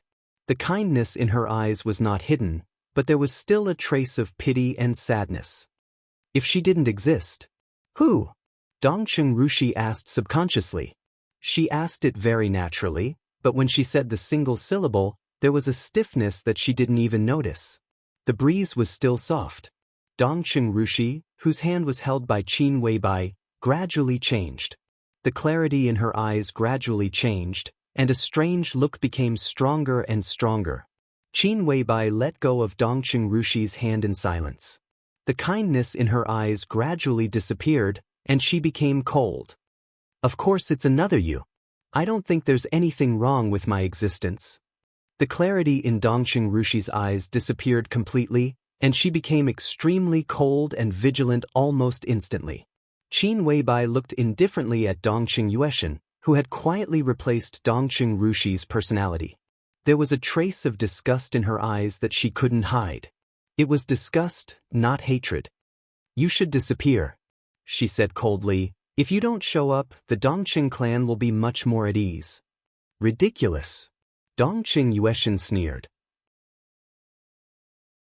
My existence is not a secret in the Dongqing clan. My sister, my parents, my grandfather, and my godfather all know about it. They all love me very much. What qualifications do you have to stand in the Dongqing clan's position to judge me? You are neither human nor ghost. Qin Weibai's voice was as cold as the chilly wind blowing out of the polar glacier, without any temperature. Her smile was as cold as a knife and sharp. You have the face to say that they love you very much? Don't you feel ashamed? Her words were extremely harsh. But Dongqing Yueshan wasn't angry. She just frowned and wondered, why should I feel ashamed? This rhetorical question was natural. Qin Weibai was stunned on the spot. She was silent for a long time, then sighed softly and said self-mockingly, you really have nothing to feel ashamed of now. Dongqing Yueshan became more and more inexplicable. She looked at Qin Weibai, with undisguised defensiveness in her eyes. Just like Qin Weibai didn't like her. She didn't like Qin Weibai either. This woman was recognized as a goddess in the dark world. She was superior, perfect, otherworldly, and extremely beautiful. But when Dongqing Rushi saw her for the first time in Heaven Capital, she didn't like her. She always felt that this woman was too demonic. Under the sacred, all was demonic aura. Dongqing Yueshan didn't want to admit that this dislike was fear, but she instinctively didn't want to see Qin Weibai. But what Qin Weibai said to Dongqing Rushi was too obvious. If she didn't show up, she really wasn't sure what Qin Weibai would say. So now it was not so much that Dongqing Yueshan took the initiative to show up, but that Qin Weibai took the initiative to lead her out. What do you want? Dongqing Yueshan asked cautiously. Do you remember our meeting in Heaven Capital? Qin Weibai said calmly, I asked you a question at that time. In the past 100 years in Zhongzhou State, which family is the saddest and most pitiful? Dongqing Yueshan stared at Qin Weibai and said nothing. Qin Weibai did ask this question. But Qin Weibai also gave the answer at that time. She didn't say the Li family, but the Dongqing clan. Dongqing Yueshan didn't agree with this view. Not the Li family. And not the Dongqing clan. She looked at Qin Weibai and said firmly, word by word. I really don't know where your confidence comes from. Qin Weibai sneered and said, if some people are trustworthy, how can we have all this today? From your point of view, if you trust the wrong person, you are doomed to a tragedy. I'm right. Dongqing Yueshan's tone was firm and stubborn. Qin Weibai took a deep look at her. You can believe in your own judgment, provided that you are mentally prepared to pay the price. Dongqing Yueshan's face changed, and she said nothing. Tell me, if you fall in love with a man you have to kill, what will happen? Qin Weibai suddenly asked. She asked suddenly. Dongqing Yueshan's face changed dramatically. I don't know what you are talking about. She forced herself to be calm. Qin Weibai looked at Dongqing Yueshan quietly, and a smile gradually appeared at the corner of her mouth. Her eyes were in a trance, and her thoughts completely drifted elsewhere. They are all pitiful people, she said softly, and her sharp eyes softened. Have you ever imagined yourself as a bird? A bird with wings that can fly freely, flying higher than an eagle. Qin Weibai asked softly. Dongqing Yueshan only thought that she was crazy. She shook her head and said, no. I have imagined it, but I can't. Qin Weibai said softly, but there is a woman who has always thought so. She used to be a genius of an era, but in the end, she cooperated with others and killed her beloved man. Do you want to know what happened to her in the end? What happened? Dong Qingyueshan asked subconsciously. She was crazy. Qin Weibai laughed and said, she was really crazy. Back then, she thought that she was a bird that could fly freely in front of me. So she laughed and jumped from the highest place in Huading. She fell to pieces and her family fell into dire straits because of that. The important members of her family were either sentenced to death or sent to prison. None of them had a good ending. Qin Weibai said softly, as if she remembered that summer again. That summer in Huading, that woman was also wearing a scarlet dress and a pair of red high heels. In the bright and illusory sunshine, she smiled foolishly and imagined that she had become a bird, opened the wings she thought she had, and jumped from the highest place in Huading. She was a crazy red dress. She was a bird with broken wings. Her figure passed through the white clouds and fell from the sky with the fierce wind, and finally dyed a large area of green grass red. After the sunshine in Huading that day, there was a heavy rain. The heavy rain passed through the quiet years in the depths of memory, gradually turning red and sticky, like the last messy loneliness of a bloody storm. All the grudges and grievances had their final ending in that rain of blood. Qin Weibai smiled, looked at the expressionless Dong Qingyueshan in front of her, and said softly, coincidentally, that completely crazy woman has a name similar to yours. Chapter 344. Li Honghe was making tea.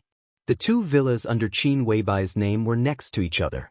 Through the white railing, Qin Weibai clearly saw the old man making tea in the courtyard of another villa. The wind was gentle and the sun was shining. The old man's movements were unhurried and leisurely. Seeing Qin Weibai coming over, Li Honghe looked up with a smile and said, "Sit down. You're in a good mood." Qin Weibai sat down and said in a flat tone. She didn't call Senior Li, who seemed to be very respectful. In the absence of others, Qin Weibai didn't bother to disguise her emotions. "I'm old. I told you last time we met that I have nothing to think about in this life. My only obsession is to see Tianlan bring the Li family back to its original height."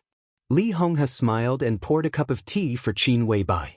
West Lake Longjing was world famous, but the old man made black tea from Jiangnan. The tea was mellow and had a long aftertaste. He put the tea in front of Qin Weibai, narrowed his eyes, and continued, "But now it seems that you still don't believe me." "Should I believe you?" Qin Weibai asked. This was not the first time they met. More than 4 years ago, when Li Tianlan repracticed martial arts for the first time in the desert prison, Qin Weibai and Li Honghe met for the first time. Qin Weibai had never concealed her doubts about Li Honghe, but she got all of Li Honghe's trust. "Whether you believe it or not, I mean it." Li Honghe looked at Qin Weibai calmly. Qin Weibai looked down at the cup of black tea handed over by the old man. She gently touched the edge of the cup with her fingers. After a long time, she suddenly asked, "Is there enough manpower in the Li family?"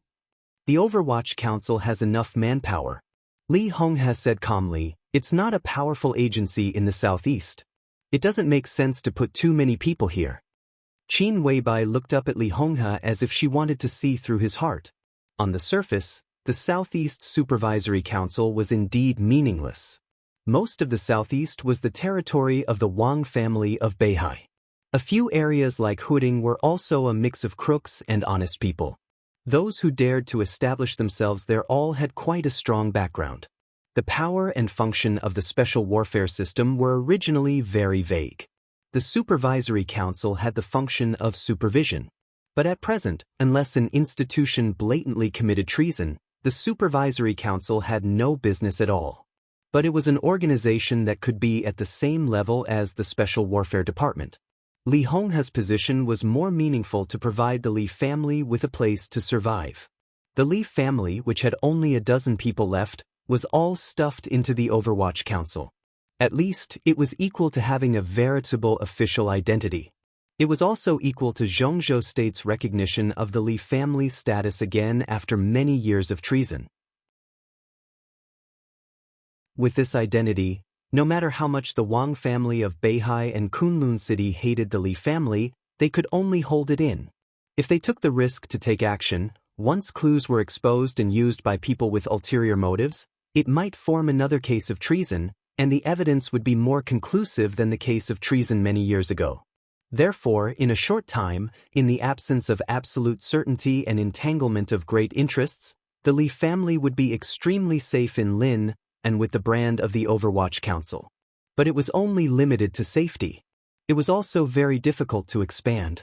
And this was under the situation that the Li family got the survival soil after Sai City gave up a murderous weapon in 2 provinces in the northeast. Wu Jingmin was transferred from Jiangzhou. But all this was only on the surface. No matter how down and out the Li family was, Li Honghe was still there. Although Wu Jingmin was transferred, he went further into the decision-making committee and became the lowest-ranking deputy prime minister in the cabinet. Zhang Qi, the minister of special warfare in the southeast, also hid very well. This was only known by Qin Weibai. God knew how many cards Li Honghe had hidden in his hands. This unfathomable old man, guarding in the southeast, held an agency that seemed to have no real power, but had too many chess pieces that could be used in the dark. He said he had no thoughts. Who dared to believe it? At least Qin Weibai did not dare to believe it. Everything in the future depends on Tianlan. Li Honghe whispered, "The road has been paved. Although this starting point is not perfect, it is much better than expected. At least, as long as I am alive, he will not have any worries." But the situation is not good. Qin Weibai's tone was indifferent. In all fairness, today's Li family was already good. At least it had become Li Tianlan's help. Jiangzhou, which was likely to become the foundation of the Li family in the future, and Zhongzhou State's deputy prime minister, who was old but strong, was not weak. In any group, it would be an important or even a core component.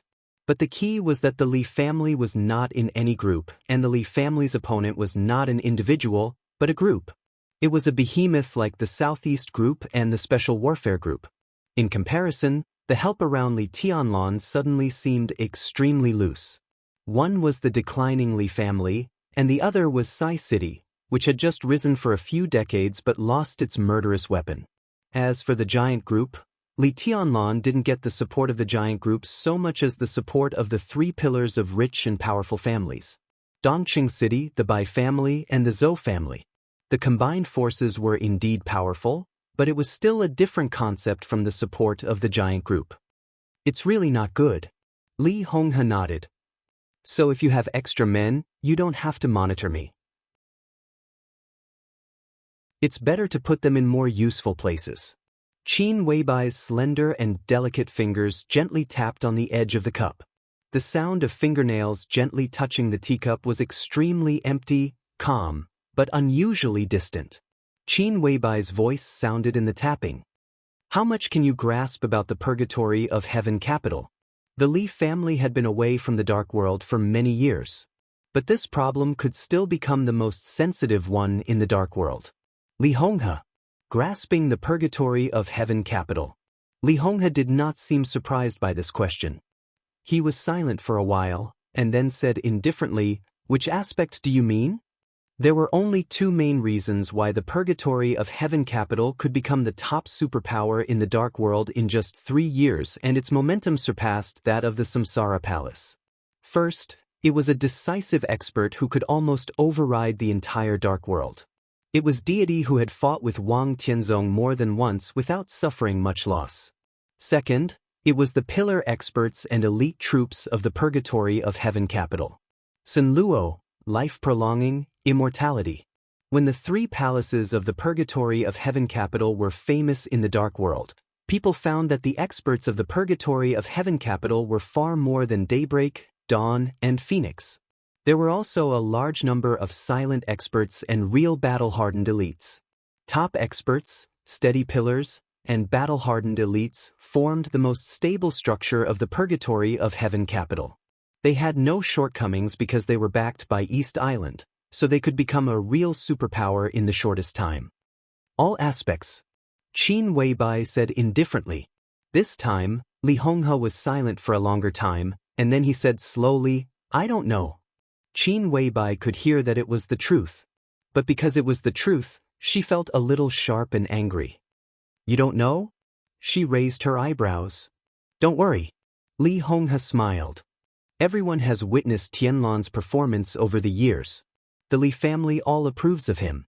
But not everyone approves of him. Qin Weibai's tone was cold. It's enough that most people approve of him.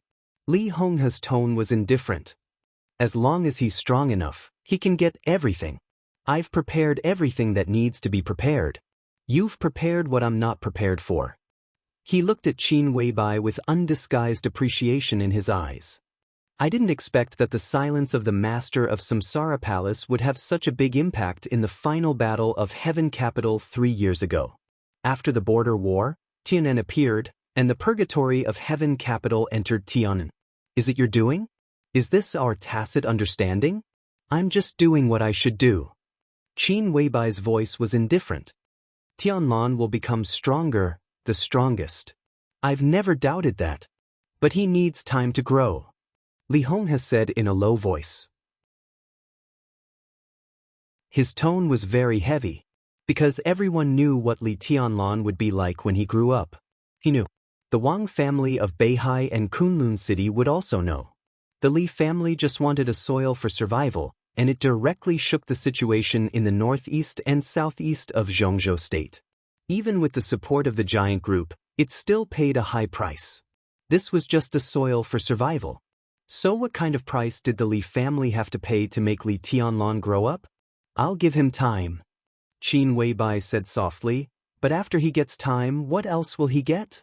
The sound of fingers tapping on the edge of the cup was still ringing. Calm and collected. The subtle sound seemed to synchronize with the breeze, becoming softer and more soothing. A butterfly flew over the marble coffee table.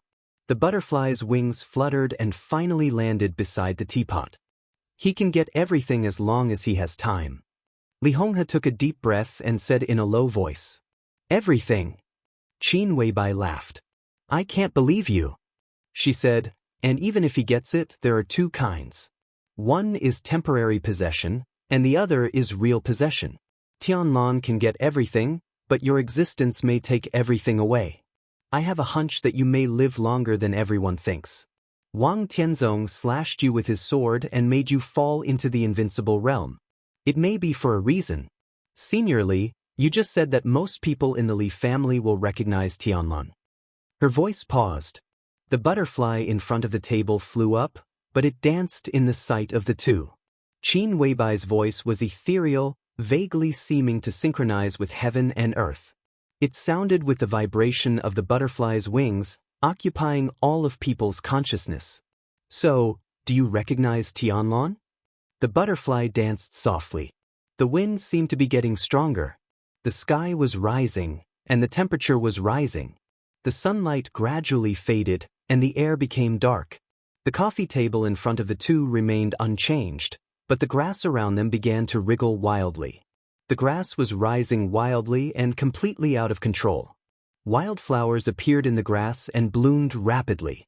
One by one, the trees grew bigger and taller in the grass at a speed visible to the naked eye. The air became sultry and thick. The villa disappeared. A dense primitive forest suddenly appeared around the two of them. The sunlight disappeared completely. In the darkness, the table and chairs in front of the two seemed to disappear, and the marble table turned into a stone tablet.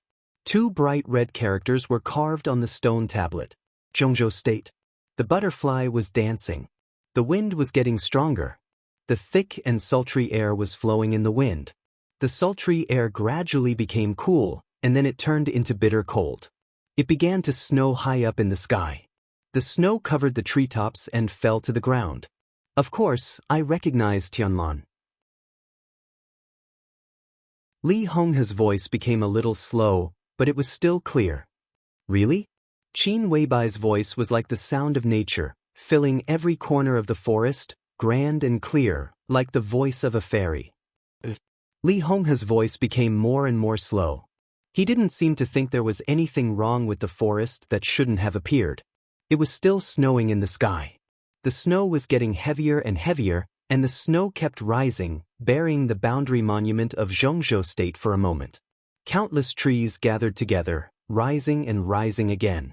The landscape was undergoing earth-shaking changes. The snowflakes were getting bigger and bigger.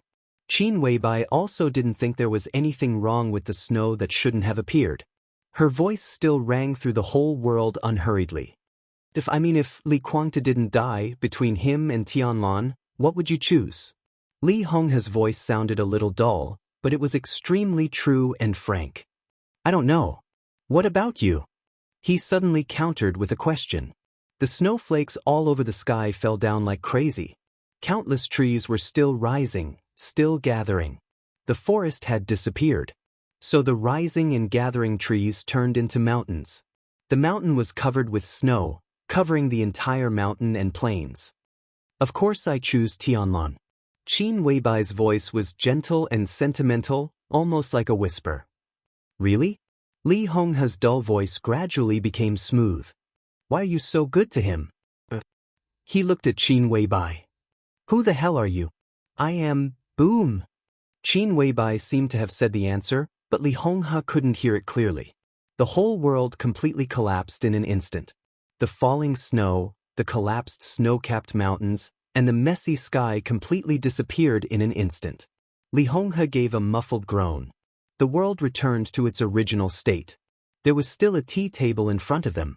It was still windy and sunny, and the fragrance of tea was spreading. The butterfly was still there. But it became two. One stopped in front of Qin Weibai. The other fell on Li Honghe's hand. Li Honghe looked at Qin Weibai. His eyes were a little strange.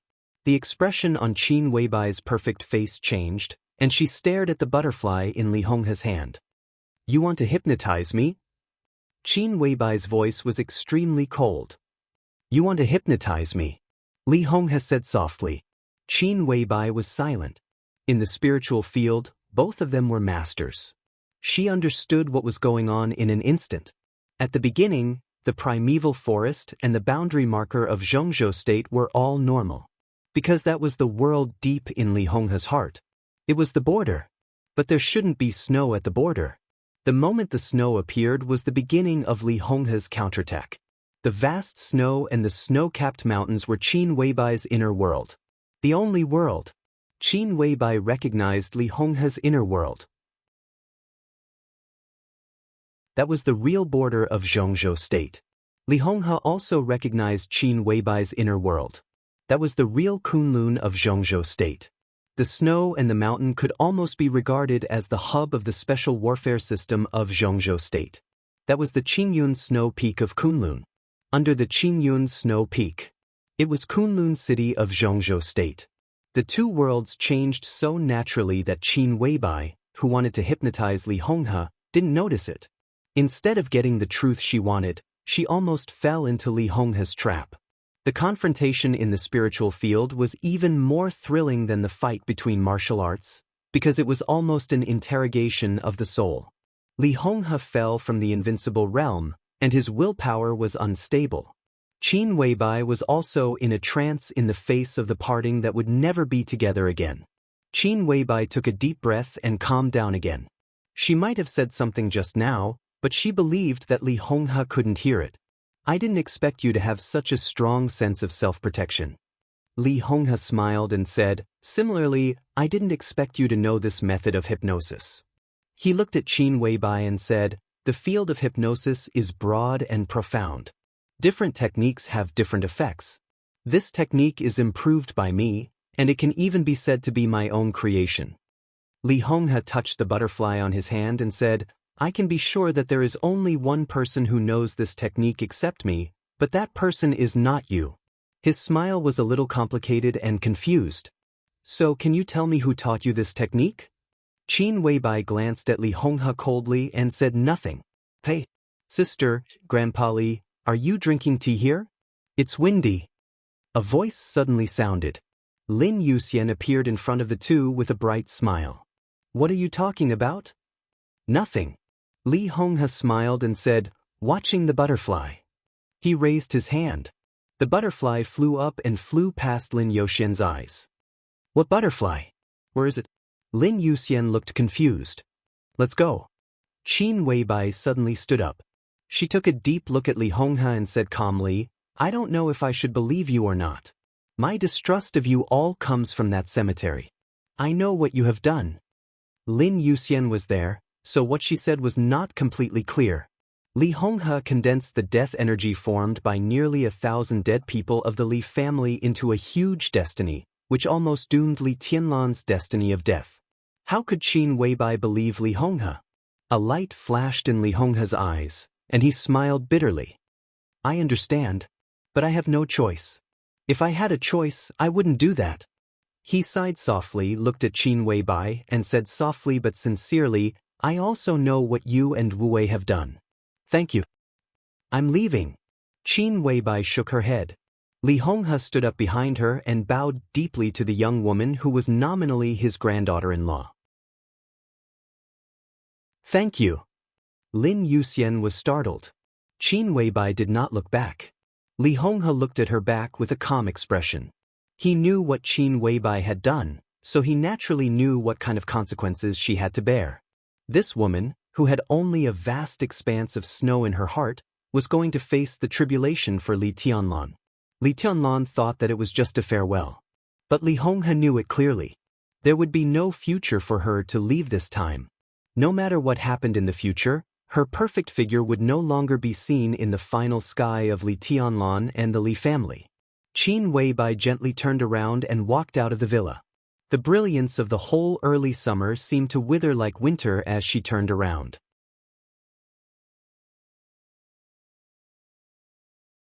Chapter 345. It was Zhou Yuanshan who asked Li Tianlan to meet, but the meeting place was the first building of the Jiangzhe Council compound. This was Wu Jingmin's residence. Wu Jingmin's entry into the cabinet was a foregone conclusion. The Ministry of Organizing Work of Zhongzhou State had issued a document a few days ago, and the whole of Jiangzhou was shaken violently. Recently, the council compound of Jiangzhou was extremely lively. Various departments at the provincial level and the prefecture level leaders below them came in an endless stream. Wu Jingmin had been running Jiangzhou for more than 20 years, and he had been the top leader for nearly 20 years. His deep foundation was completely revealed when he was about to leave office. Every car going in and out of the council compound was enough to show the old man's almost superb control of Jiangzhou. The southeast of Zhongzhou State was very lively this year. The most lively place was Jiangzhou. Lively, but not chaotic. Wu Jingmin's departure from Jiangzhou would naturally have a huge impact, but his departure was not unacceptable. He entered the decision-making committee and was the real deputy prime minister of Zhongzhou State, not a nominal title. In the cabinet, he was in charge of business, finance, market economy, quality inspection, customs, tourism, and other work of Zhongzhou State. Although he ranked last, the real power in his hands was not fake. This was undoubtedly the result of the secret support of the giant group and Li Honghe. At the same time, it was announced to the whole of Jiangzhou that Wu Jingmin did not lose power after leaving Jiangzhou. Such a move would not completely stabilize people's hearts, but at least it would not make the whole officialdom of Jiangzhou panic. This was the first step to stabilize Jiangzhou, and it was a crucial step. Only when Wu Jingmin was still in power could all the subsequent actions of the Li family be meaningful. It was just after 9 o'clock in the morning when Li Tianlan arrived at the council compound on Fu Road, Lin Province. Wu Jingmin's secretary stood at the door to greet him. The secretary had the same surname as Li Tianlan, and his first name was Tong. He was ordinary, introverted, and reserved. He reached out to stop Li Tianlan's car, opened the door of the passenger seat, and sat down. He said with a smile, "Your Highness, I'm Li Tong. The secretary and the governor are walking in the yard, and they asked me to pick you up." Li Tianlan nodded with a smile, his eyes peaceful.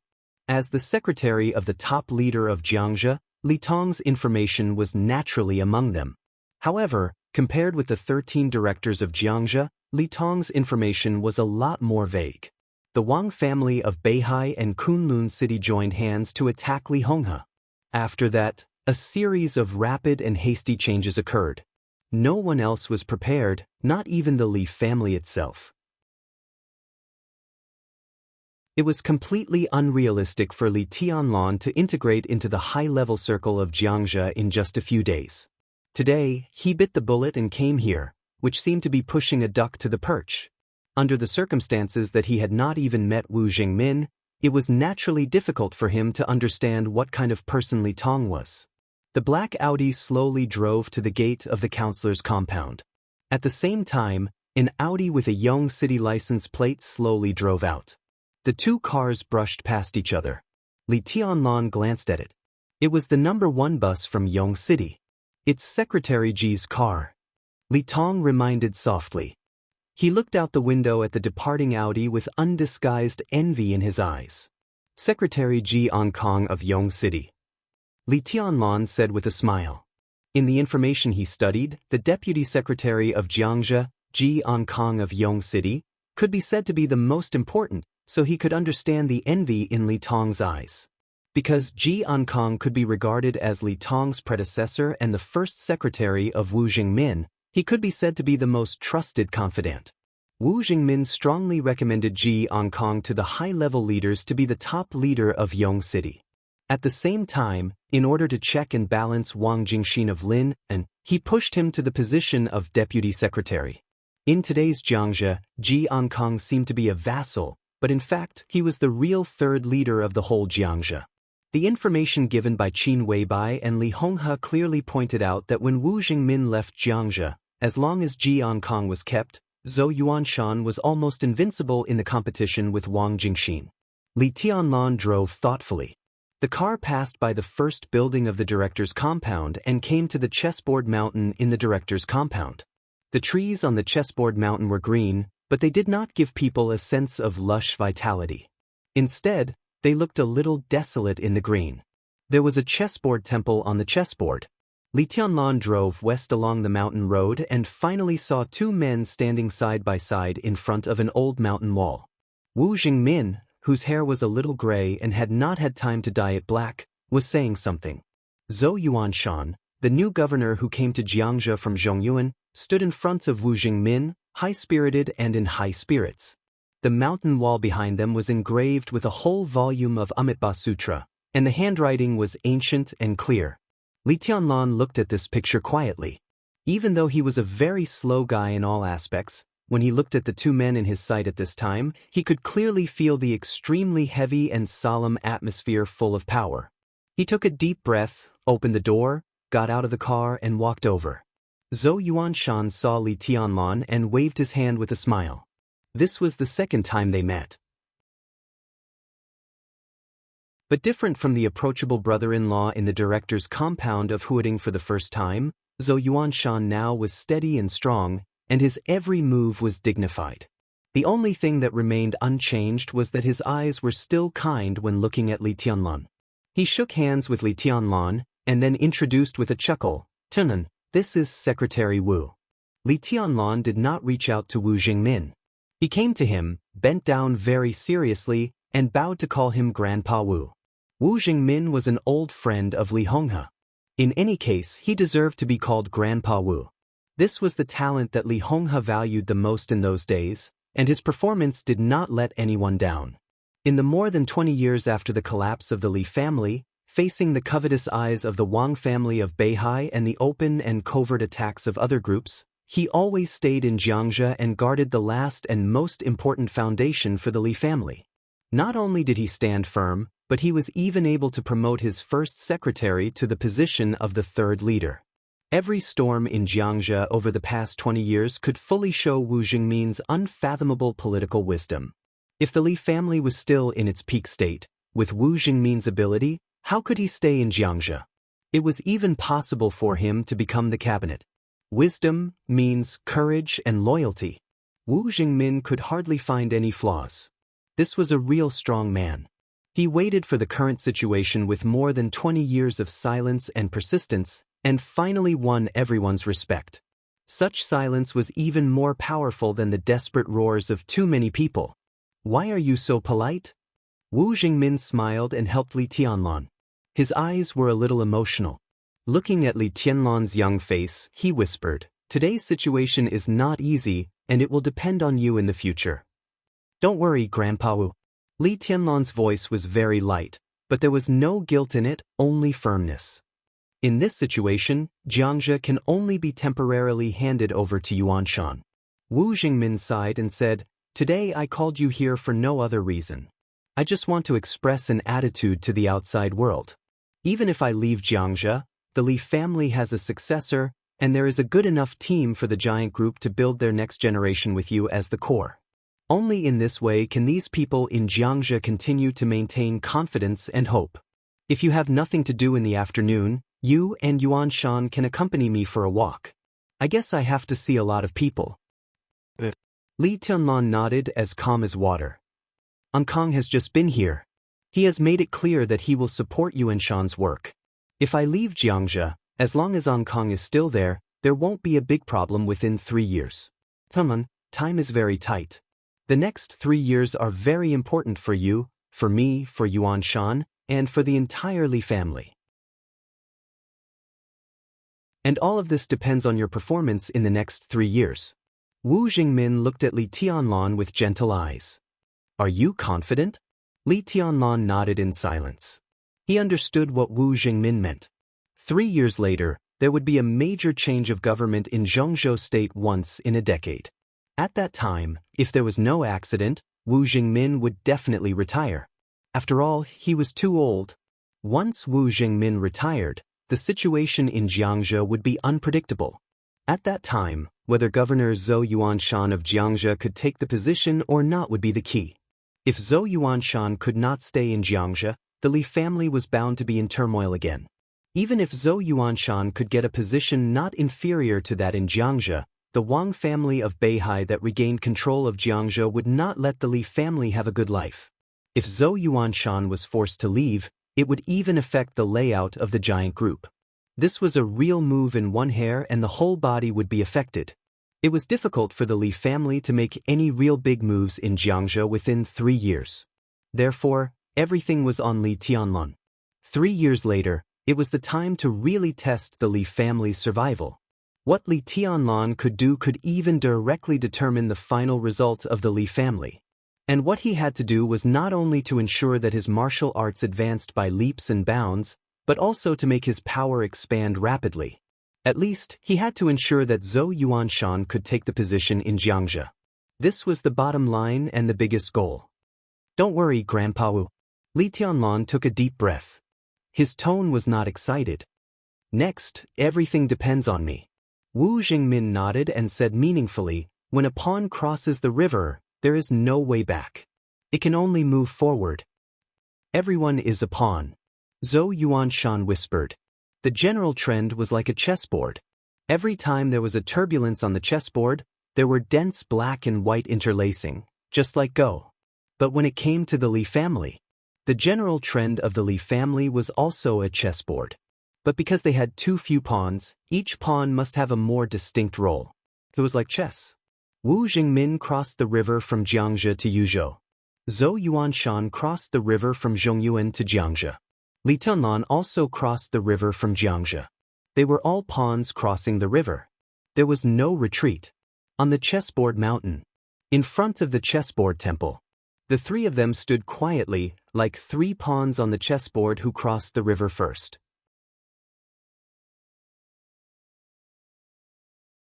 Chapter 346. In the afternoon and night, Wu Jingmin took Li Tianlan to meet a lot of people.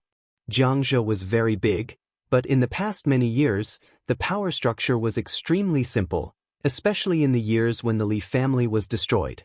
No matter how Wu Jingmin insisted, at least in the overall situation, he was the backbone of the Southeast Group. After the end of the Yuzhou conference, Wu Jingmin, who had entered the cabinet, officially left the Southeast Group and became Li Honghe's subordinate again. Naturally, he was unwilling to let go of the team he had cultivated in Jiangzhou for many years. He must do his best to leave these team members to the Li family. Wu Jingmin was upright and had sharp eyes. In more than 20 years, the team he had built in Jiangzhou was absolutely full of talents. In his own words, few people would care about an old guy like him who was too old to be active for a long time. But these people who had been promoted by him over the years were the real wealth. Because of this, today's meeting happened.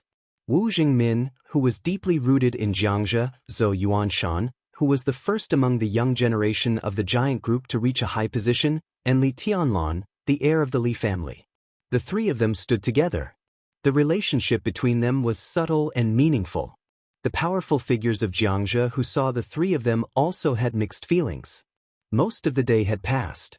Li Tianlan didn't know how many people he had met, but he clearly remembered their attitudes. Among the 13 directors of Jiangzhe, except for Zhou Yuanshan himself, Wang Jingxin, and Su Xinghe who had not yet arrived in Jiangzhe, 6 directors clearly expressed their support for Zhou Yuanshan, and 2 expressed a certain degree of support. In addition, the attitude of the main people in charge of the cities under Jiangzhe was also relatively optimistic.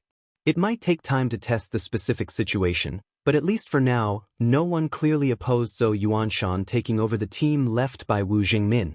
Today's trip was already worthwhile for him to get this result. When Wu Jingmin left and Su Xinghe took office, the real struggle between the dragon and the tiger had just begun. Li Tianlan had dinner in the number 2 building of the director's compound, and then drove back to the villa area by West Lake. The lights were still on in Qin Weibai's 2 villas, but Flaming Fire and Qin Weibai had left. In the afternoon, when Wu Jingmin took him to visit a senior deputy governor of Jiangzhe, Qin Weibai sent him a text message. It was a simple message with only 3 words. "I'm leaving." Li Tianlan didn't reply at that time. At this time, he took out his mobile phone and glanced at it again. He suddenly felt a burst of melancholy. Li Honghe was drinking tea in the living room.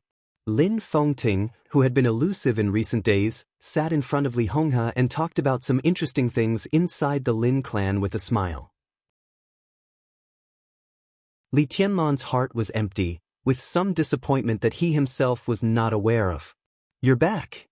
Li Honghe glanced at him with gentle eyes. "How are you today?" "It's all right." Li Tianlan sat on the sofa and poured himself a cup of tea. After Elder Wu leaves, the situation in Jiangzhe will not change much. It is unlikely to get better, but it will not get worse either. It will be a fierce battle. The real winner will be outside of Jiangzhe in 3 years. Lin Fengting smiled and pointed out the current situation with one prick. He didn't care about the affairs of the world, but it didn't mean that he was a fool. Since he had decided to help the Li family, he must pay attention to the current situation of Zhongzhou State. Lin Fengting could see the current situation clearly. In the general election 3 years later, how strong the Li family can be will directly determine the situation in Jiangzhe. At present, it is the bottom line to let Zhou Yuanshan take advantage of the situation and serve as the top leader of Jiangzhe in 3 years. If he can't achieve this goal, the Li family will be in danger. If he is forced to leave Jiangzhe after Wu Jingmin retires, all the forces he has cultivated over the years will undoubtedly fall to the Wang family of Beihai. At that time, the Li family will have nothing, and Zhou Yuanshan, who has bet on his political future, will completely lose the qualification to compete with Wang Jingxin. The giant group will also rebound because of Zhou Yuanshan's failure. The 3 pillars of the wealthy will be forced by the internal pressure of the group, and their support for the Li family will be greatly reduced. At that time, Lin Fengting didn't go on, but glanced at Li Honghe intentionally or unintentionally. Li Honghe drank tea with a calm expression. 3 years later, there would be a general election. Wu Jingmin would retire, and Li Honghe's health might not be able to support it. If Zhou Yuanshan was defeated in Maiqing, the Li family would really be at the end of its road at that time. On the contrary, if Zhou Yuanshan took advantage of the situation and absorbed the team left by Wu Jingmin, no matter how bad the Li family was, with Jiangzhe as the foundation, it would at least have a chance to breathe. The giant group would definitely support Zhou Yuanshan. And the southeast group would definitely oppose it. It was not difficult to guess the position of Kunlun City. The loose giant group might not be able to withstand the cooperation of the southeast group and the special warfare group at that time. As for the academics, there were more important goals 3 years later, so it was bound to not give them too much support. Therefore, how far Li Tianlan could develop in these 3 years and how much support he could give Zhou Yuanshan became the key. I've met Yuanshan. With him and Jingmin, Jiangzhe is not a big problem. At present, this matter is temporarily over. When will you leave?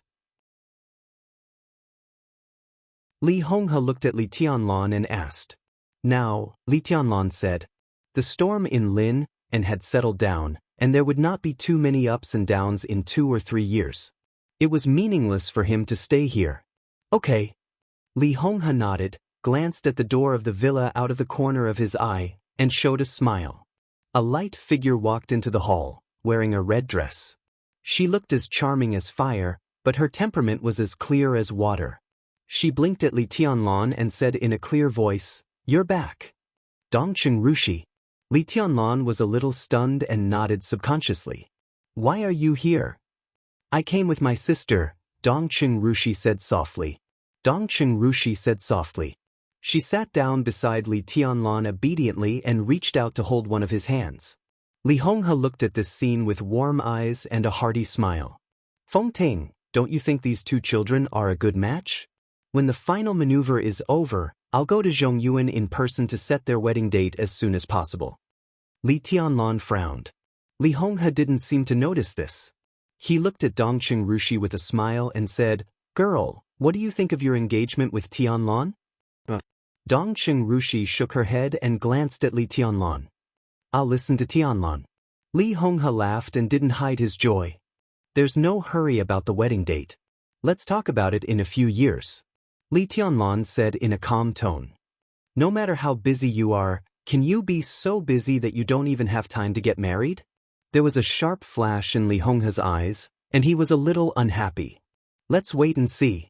Li Tianlan's tone was brief, suppressing the emotions in his heart. Dongqing Rushi looked at Li Tianlan in a daze. After a long time, she silently lowered her head, but did not let go of Li Tianlan's hand. "Go pack up first and we'll go to Huading later." Li Tianlan took a deep breath and squeezed Dongqing Rushi's slightly cold palm. Dongqing Rushi nodded, stood up and went out. Packing up was an excuse in itself. Neither she nor Li Tianlan had anything to pack. Dongqing Rushi walked out of the villa and sat at the marble table in the yard, holding her cheeks in her hands, in a daze. In the villa, Li Honghe looked at Li Tianlan with a gloomy face. Li Tianlan drank his tea calmly. The engagement was set many years ago. It's not negotiable. After a long time, Li Honghe seemed to calm down and said word by word. "I don't disagree." Li Tianlan said calmly, "I'm just waiting." "Waiting for what?" Li Honghe's tone was a little cold. "Waiting for me to die?" Li Tianlan frowned and seemed to be a little annoyed. He lit a cigarette and took a big drag. "Because of Qin Weibai?" Li Honghe eased his tone and asked. Li Tianlan spoke bluntly. "Do you know her? Or, do you know who she is?" Li Honghe asked in a deep voice. "I don't deny that she has helped you a lot at this stage, but can you be sure that her help is a good thing for you in the end?" Li Tianlan raised his head. His eyes were bright and sharp, like the bright sword light after it was unsheathed. "You don't believe her?" Li Tianlan asked. "I do," Li Honghe said calmly, "but I can't find the basis for trust. You, me, the Wang family of Beihai, and the whole dark world, no one knows Samsara Palace and no one knows Qin Weibai. When Qin Weibai first appeared in Huding, the six investigated her through their own intelligence channels. They only knew that she came from a small mountain village in the southwest. But after all these years, the six tried their best. They couldn't even find any clue about her parents, not to mention that small mountain village. There was no clue at all. Do you understand? She looked at her grandson's raised eyebrows and sighed softly. "I can trust Qin Weibai, but I'd rather cooperate with the Dongqing clan. After all, they know everything. And when it comes to Zhongzhou State, not to mention that Samsara Palace is not in Zhongzhou State, even if they are here, they can't help you as much as the Dongqing clan. Marrying Rushi is the best for you and the Li family. Not the best for me." Li Tianlan looked at Li Honghe with burning eyes.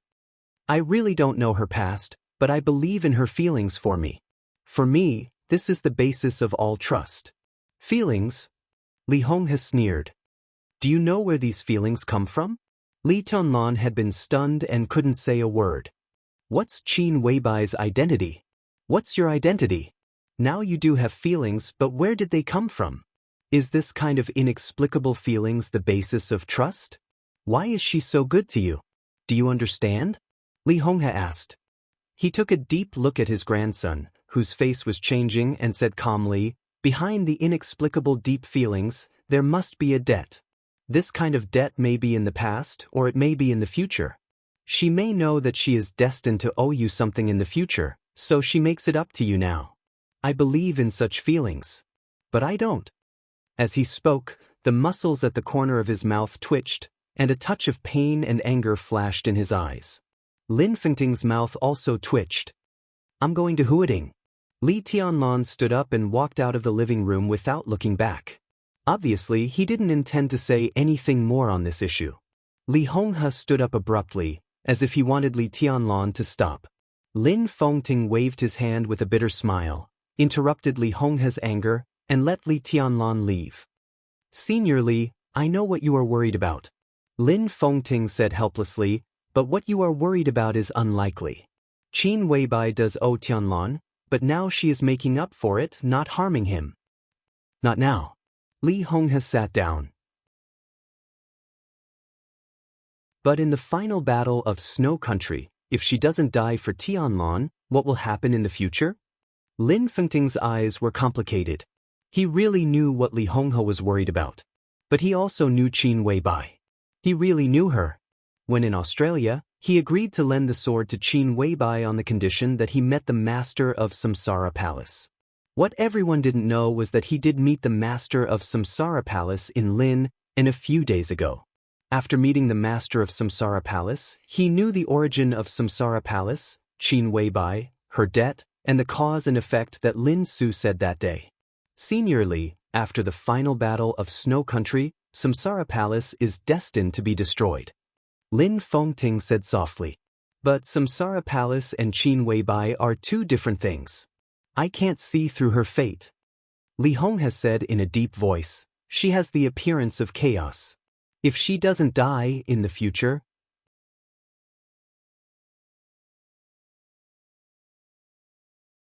Chapter 347. When he left Lin, and in addition to Dongqing Rushi, who went back with him, Li Tianlan also had a very famous driver. Lin Fengting stayed in Linen, but he sent his son Lin Yuxian to Huading. Li Tianlan and Dongqing Rushi sat in the back row. Lin Yuxian drove the car with a smile on his face, carefree and in a good mood. Did Yuxian go to Huading to see the final maneuver? Li Tianlan took out a cigarette and handed it over, asking casually. In the end, he didn't let the heir of the Lin clan call him brother-in-law, and Lin Yuxian didn't let Li Tianlan call him brother Lin. They called each other by name. Although they were not very familiar with each other, now they were on the same side, so their relationship was relatively harmonious. Yes. Lin Yuxian took the cigarette and subconsciously glanced at Dongqing Rushi in the rearview mirror, only to find that the genius of the Dongqing clan didn't feel disgusted. Instead, she took out a lighter to help Li Tianlan light the cigarette.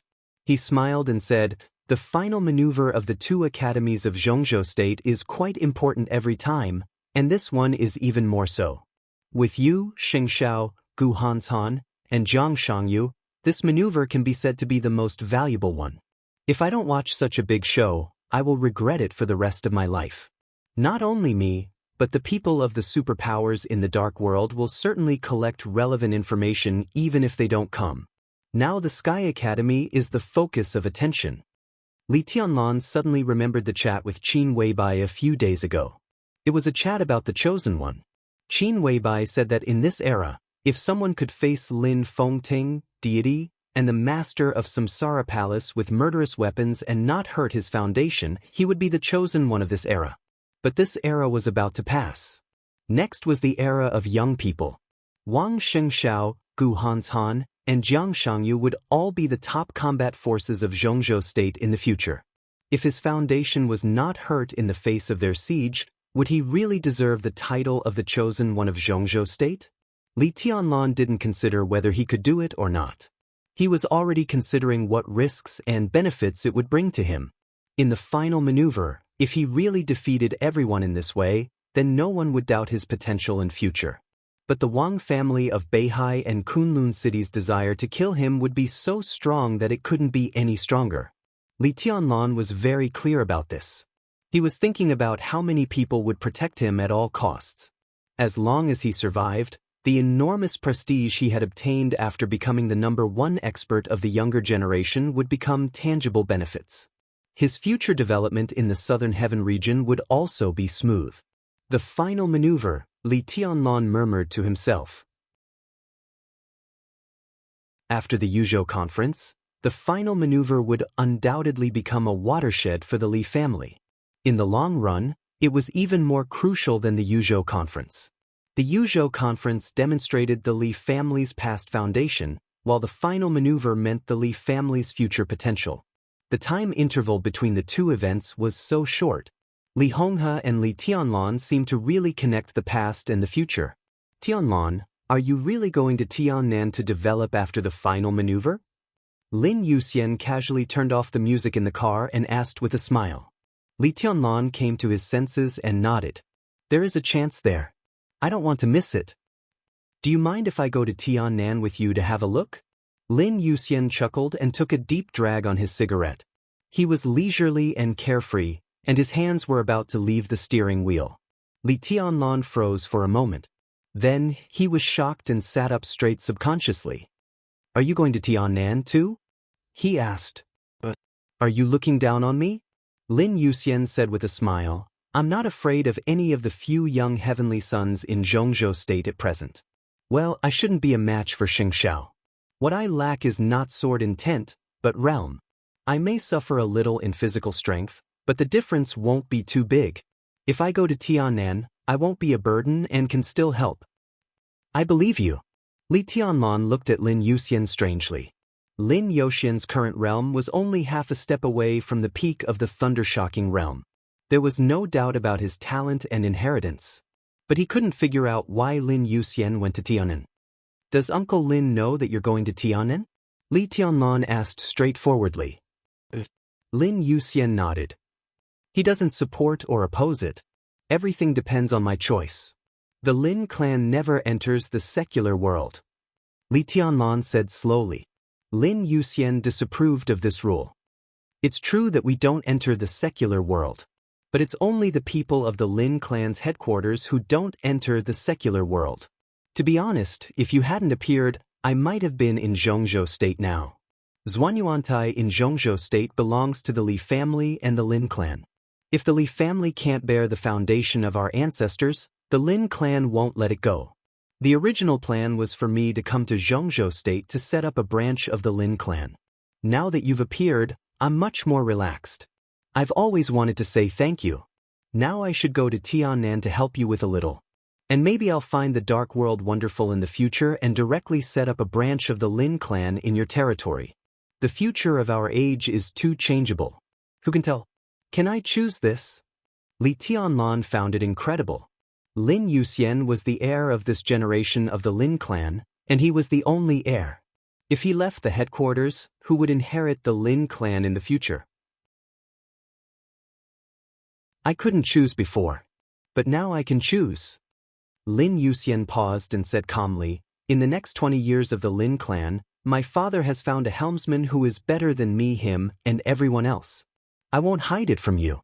It's the sister I just recognized. The dark world is very chaotic now, but this 3-year war will come to an end sooner or later. If there is no accident, this storm will end in snow country. At present, the Samsara Palace is in a very bad situation.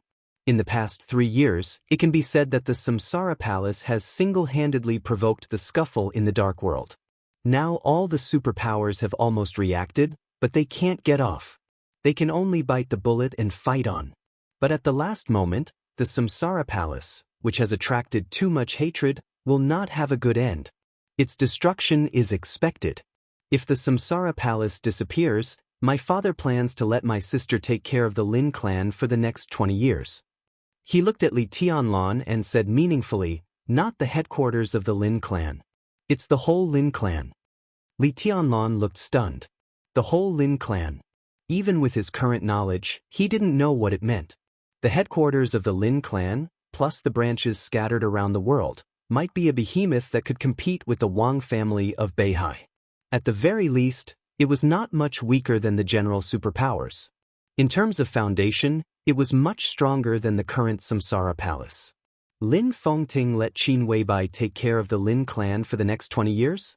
Until now, thinking of the first time they met in Lin, and a few days ago, Lin Yuxian called Qin Weibai's sister, Li Tianlan was pondering over the endless aftertaste. But Li Tianlan couldn't help asking.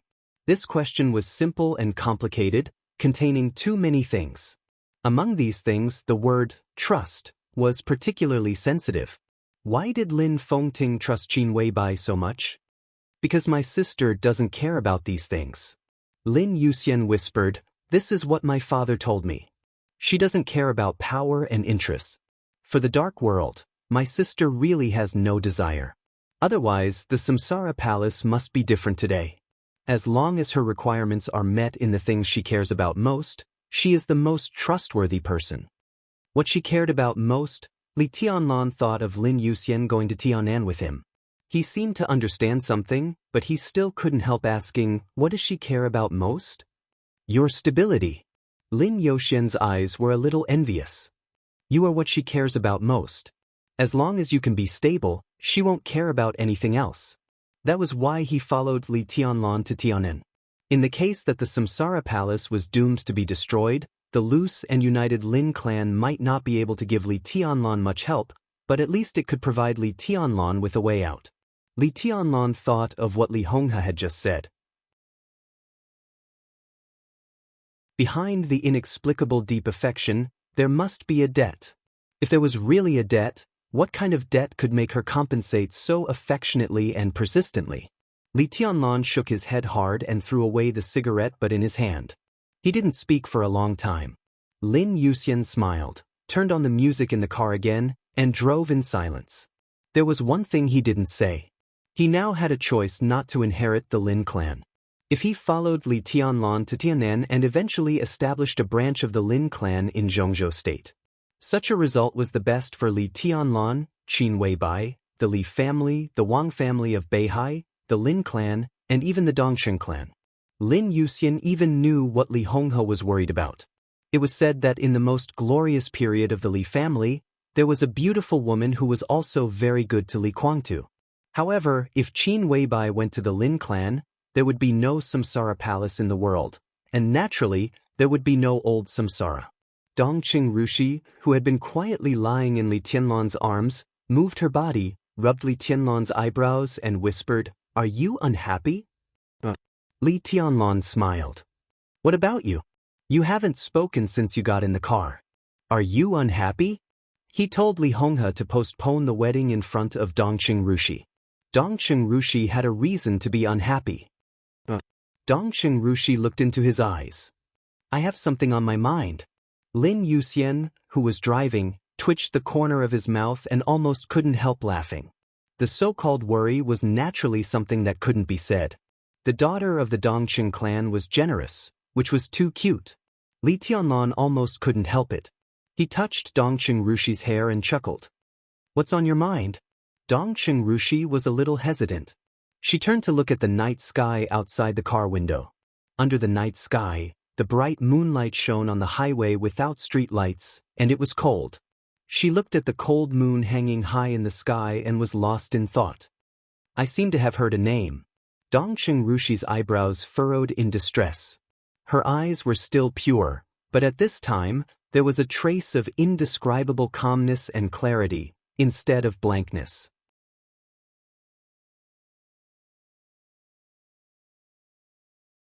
Chapter 348.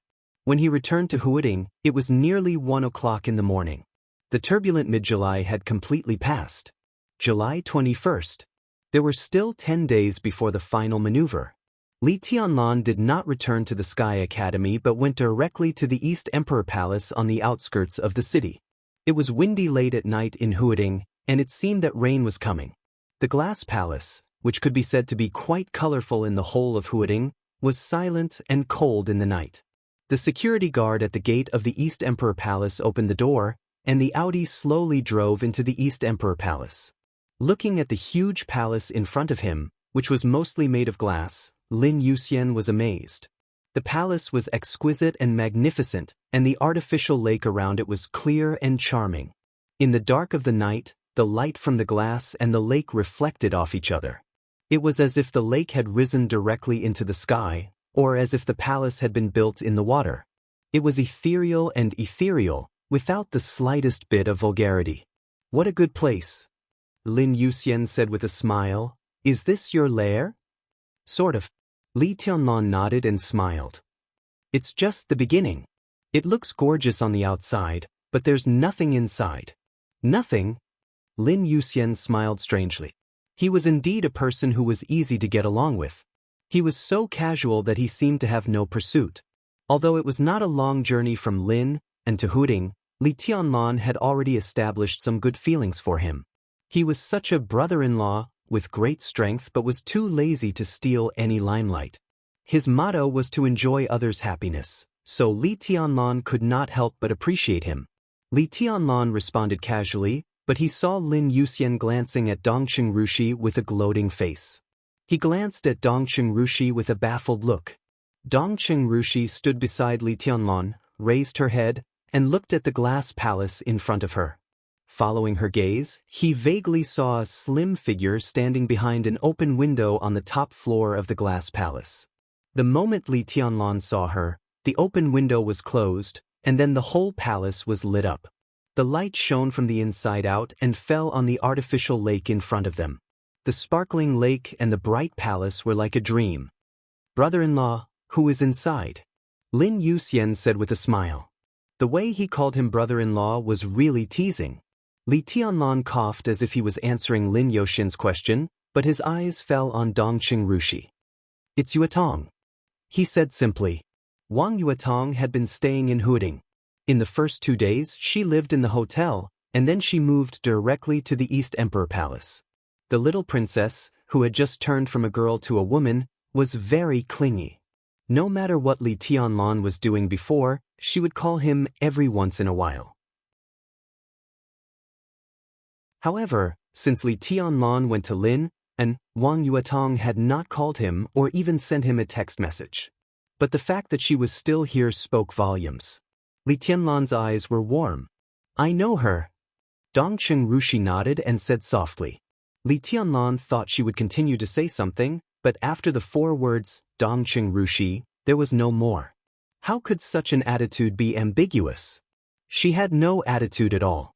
Li Tianlan felt a headache and subconsciously began to imagine the scene of Dongqing Rushi and Wang Yuetong meeting later. The door of the summer palace opened. Wang Yuetong stood at the door, bathed in the crystal light. She wore a moon-white nightgown, looking a little lazy and charming. Dongqing Rushi quietly put her little hand in Li Tianlan's. Li Tianlan felt a little helpless. He took Dongqing Rushi's hand and said softly, "Let's go in.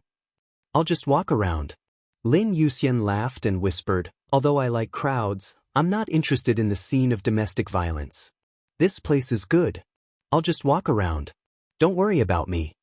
Li Tianlan cursed in a low voice, "F***ck your domestic violence," and took Dongqing Rushi to the door. Wang Yuetong stood quietly in front of the door. Her big eyes were full of complicated emotions. She was a little uneasy and a little panicked. Dongqing Rushi looked calmly at the carvings on the marble pillars at the entrance of the summer palace without saying a word. "Why didn't you call me these days?" Li Tianlan whispered, "I thought you went back to Yuzhou." Wang Yuetong shook her head subconsciously and whispered, "If I go back to Yuzhou, will I never see you again?" "How come?" Li Tianlan shook his head and reached out to touch Wang Yuetong's hair. His voice was warm. "Do you know what happened in Lin?"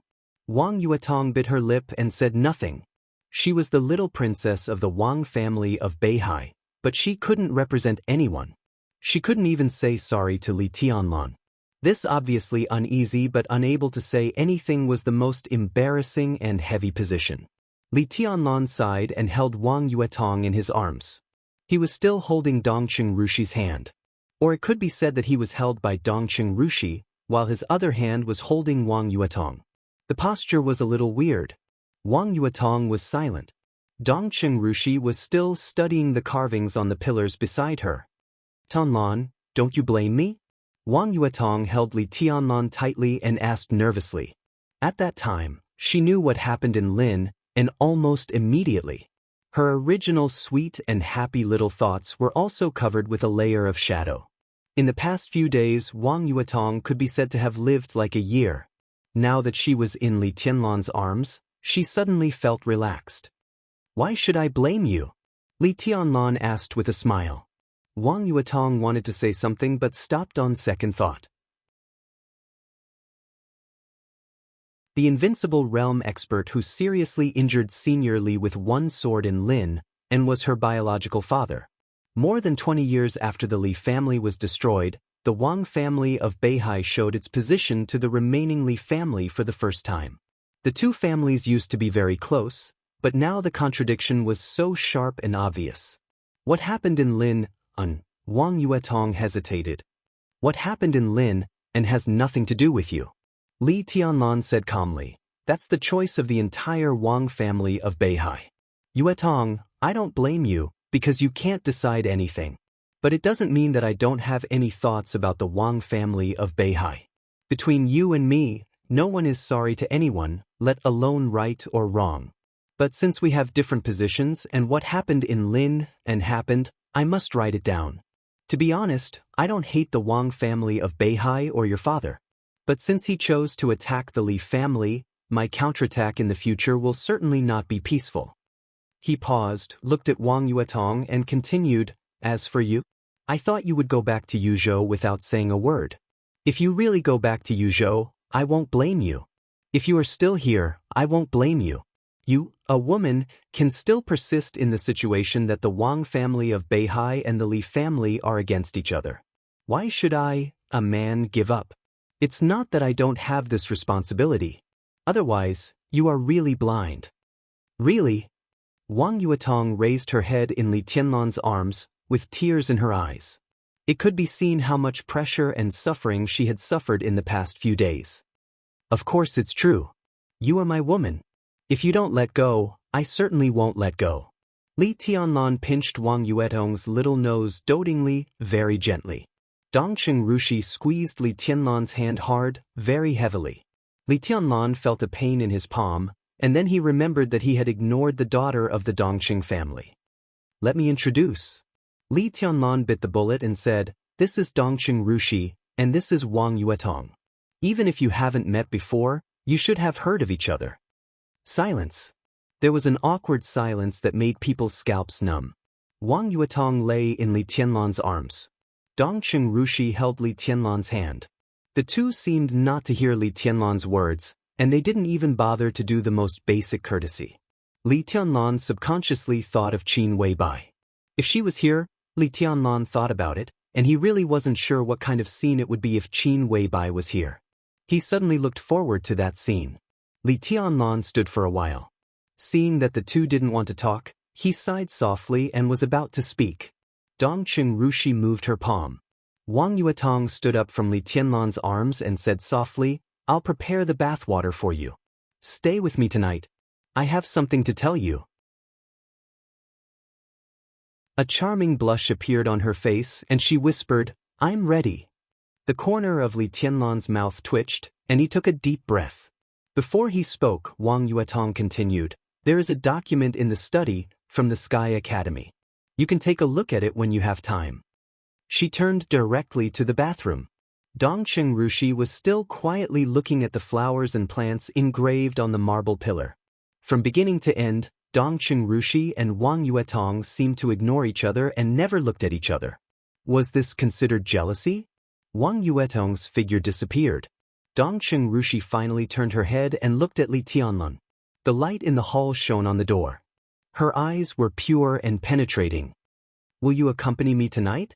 Dongqing Rushi looked at Li Tianlan with burning eyes.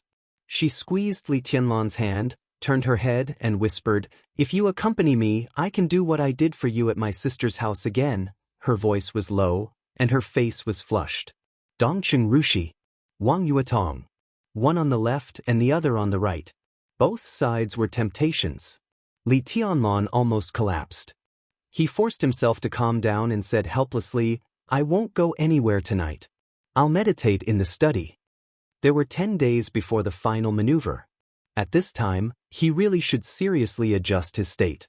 Dongqing Rushi said faintly, oh. Li Tianlan took her to the top floor and arranged a bedroom for Dongqing Rushi next to his bedroom. The 3 bedrooms were next to each other. Li Tianlan was in the middle, and Dongqing Rushi and Wang Yuetong were on the left and right. Lin Youxian's bedroom was arranged next to Yu Donglai's. The old man had been living here. At this time, he seemed to be meditating, so Li Tianlan did not disturb him. After doing all this, Li Tianlan went to the study downstairs. The document from the Sky Academy that Wang Yuetong said was placed in the center of the desk. It was said to be a document, but in fact it was just a letter. Li Tianlan opened the envelope and read it with no expression on his face. He had read this letter a few days ago, but it was not for him, but for Dongqing Rushi. In addition to the relatively formal letter, all the students who were qualified to receive this letter also received a phone call from the teachers of the two academies. Li Tianlan's phone call was from Zhuang Huayang, the principal of the Sky Academy. Today was July 21st. At 3 o'clock in the afternoon on July 23rd, Gu Xingyun, the governor of Kunlun City, would come to Huading accompanied by Gu Qianchuan, the first elder, to talk with the top 50 people on the total credit list of the two academies. At that time, all the contents, order, and rules of the maneuver would be fully announced. Li Tianlan threw the letter on the table. He sat in the chair and closed his eyes. He did not meditate. He was sleeping. Now was the only way for him to reach his peak state as soon as possible.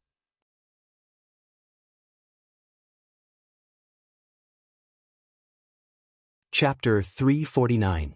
The secular world was like a sea of bitterness. But there were always a few lucky people. Even in the secular world where all living things were bitter, they were still the darling of fate. For Wang Yuetong, her life should not have the so-called sorrow and pressure. As the little princess of the Wang family of Beihai and a genius with wind vein, she might not be as dazzling as her brother Wang Xingxiao's wind and thunder veins, heavenly king heart and exquisite bone, but a wind vein was worth cultivating in any superpower. However, no one in the Wang family of Beihai had ever strictly supervised and sharpened her martial arts. Whether it was Wang Tianzong or Summer Solstice, they had never made any clear requirements for her from childhood to adulthood. Happiness had been running through her childhood and girlhood, sweet as a dream. This was a life where she didn't need to worry about anything or struggle for any fantasy. She also practiced martial arts, but she never paid attention to it. 3 years ago, she was at the peak of the ice-condensing realm, and now she still hadn't entered the fire-flaming realm. Wang Yuetong also had some contact with the operation of commercial investment capital. Her sister-in-law, who was internally determined to be the future hostess of the Wang family of Beihai since she was born, was a real genius in this regard. When some famous economists, professors, business tycoons, and financial tycoons taught that sister-in-law, she listened in a lot. The Wang family of Beihai was unrivaled in the field of biological gene technology. There were all kinds of gene potions for different purposes. Wang Yuetong also studied them and used some extremely precious raw materials to make a batch of invaluable facial masks. In addition, Wang Yuetong also learned a little bit of bel canto, ballet, piano, guitar, guzheng, painting, and calligraphy. She could be said to be a real all-rounder, knowing everything but proficient in none. From childhood to adulthood, she did whatever she wanted to do, and no one forced her to do it if she didn't want to do it. Because her life was destined not to have too many ups and downs. Her future was stable, happy, and free. It was noble and elegant, calm and luxurious, dinner and champagne, sweet and leisurely. Her life would not have ups and downs and difficult setbacks, so it was good to be casual. Because of this, the entanglement between Wang Yuetong and Li Tianlan was regarded by the whole Wang family of Beihai as Wang Yuetong's self-abandonment. Abandoning oneself to degeneration. Wang Yuetong did not deny this statement, but she had never regretted it. She always felt that a woman's life was only complete when she met a man who made her have the courage to fly into the fire like a moth. He had fallen and fallen. Even if he really became an inseparable and chaotic relationship in the future and became a karmic obstacle entangled with gratitude and grudges, there was nothing to regret. At least Wang Yuetong didn't regret it. It was rainy on July 22nd in Huading. The rain continued to fall from dawn to dusk. The rain continued to fall without any signs of stopping. Wang Yuetong silently walked out of the study and gently closed the door. In the study, Li Tianlan sat in a chair, still sleeping quietly. Li Tianlan had slept for nearly 48 hours since he came back from Linnan, but there was still no sign of him waking up. His breathing was steady and regular, as if he had fallen into the deepest sleep. Wang Yuetong hesitated several times and finally did not wake him up. This was the 5th time she had entered the study. Li Tianlan did not wake up, so she could only continue to wait. Waiting. From the moment she made up her mind to be with Li Tianlan, she knew that this was something she had to get used to in the future. The TV was on in the hall on the 1st floor. Wang Yuetong held the railing and looked down. On the wide sofa, Dongqing Rushi's body was curled up, looking lonely. Wang Yuetong frowned and looked a little hesitant. Li Tianlan had been back for 2 days. Dongqing Rushi naturally lived here. Neither of them woke Li Tianlan up, nor did they say a word to each other. Wang Yuetong stayed in her room most of the time. Dongqing Rushi was really free. She meditated, cooked, ran in the morning, and watched TV. Nothing was delayed. It seemed that they could not stand the atmosphere here. Yu Donglai and Lin Yuxian were rarely at home. One went out to visit friends and the other went out to play. They left for nearly 2 days and did not come back until noon. At this time, no one knew where they were. Wang Yuetong hesitated whether to talk to Dongqing Rushi or not. She didn't even know what to talk about. She just felt that it was very wrong. Dongqing Rushi might be able to deal with such an awkward atmosphere calmly, but she couldn't. Otherwise, she would not have locked herself in the room for 2 days in a row with an attitude close to concession. Wang Yuetong narrowed her eyes and quietly looked at Dongqing Rushi on the sofa downstairs. Dongqing Rushi on the sofa seemed to feel the hostile eyes, so she raised her head. One was up and the other was down, 6 floors high, but they were still clear in each other's eyes. Wang Yuetong took a deep breath, turned to the elevator, and planned to go downstairs. The phone suddenly rang. Wang Yuetong looked at the caller ID, and her face suddenly changed. The phone was still ringing. On the screen, the word, "Daddy," seemed to have suddenly become extremely sharp, easily piercing through all her defenses. Wang Yuetong's hand holding the phone trembled a little. She pressed the answer button and gently said hello. "Yuetong, where are you?"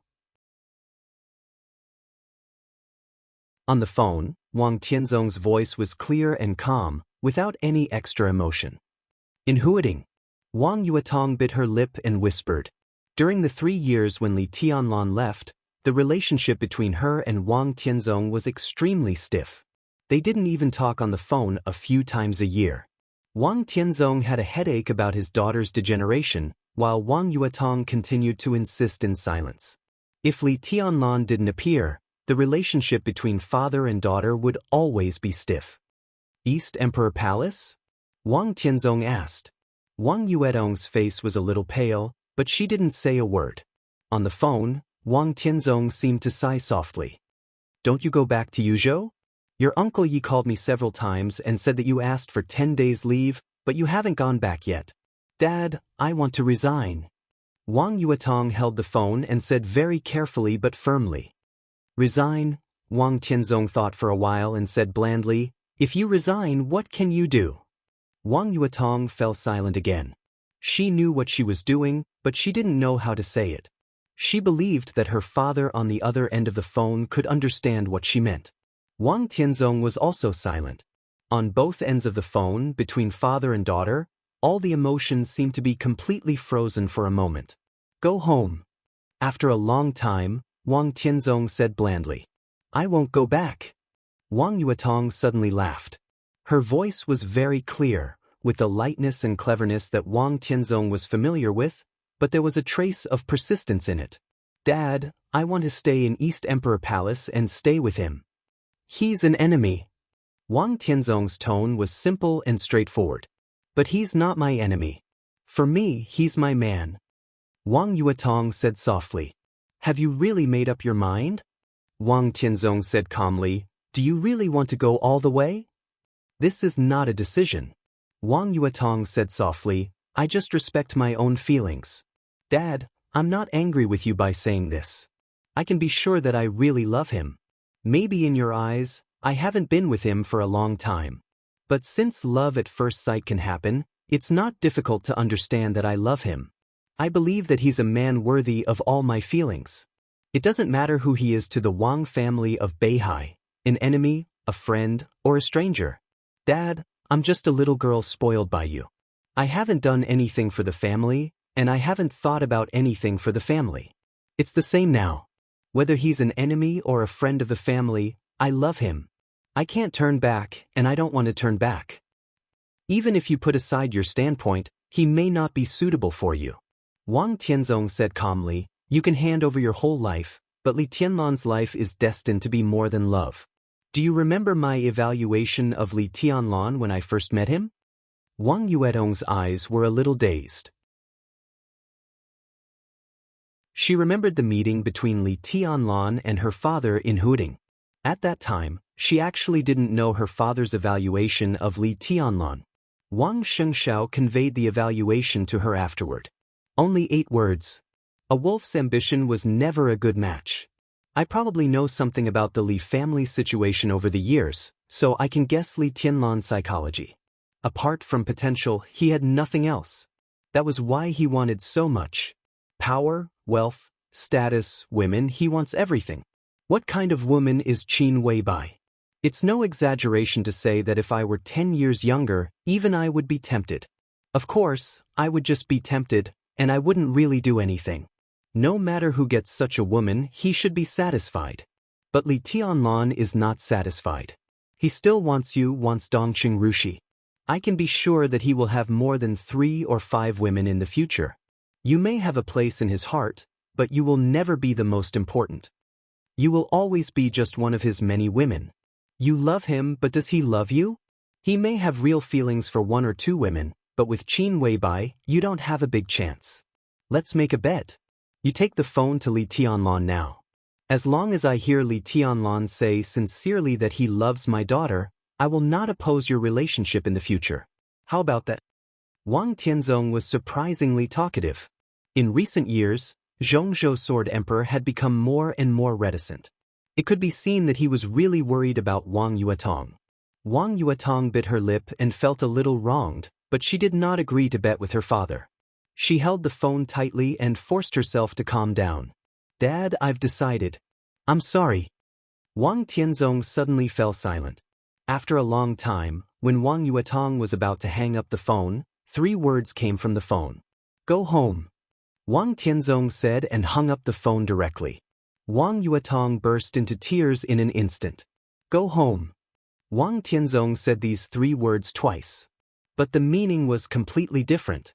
Wang Yuetong wiped her tears, and her eyes became firm again. She turned into the elevator and went downstairs. In the hall on the 1st floor, Dongqing Rushi was still sitting on the sofa, watching Tom and Jerry, which was very childish for adults. She held the remote control in her hand and smiled quietly. Yu Donglai and Lin Yu were sitting in a remote corner of the hall, playing chess. The moment Wang Yuetong came out, both of them focused on her at the same time. Wang Yuetong's eyes were slightly red, but she looked very calm. She didn't know until the moment Wang Tianzong hung up the phone. Just as she had just braced herself to answer her father's call. There were some things, no matter how reluctant she was, she had to face them. She took a deep breath, walked directly to Dongqing Rushi, reached out her hand, and said blandly, "Give it to me."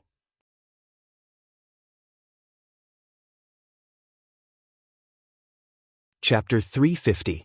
The war between women could never be as brutal as the men's fists, but the forms that were displayed were more colorful.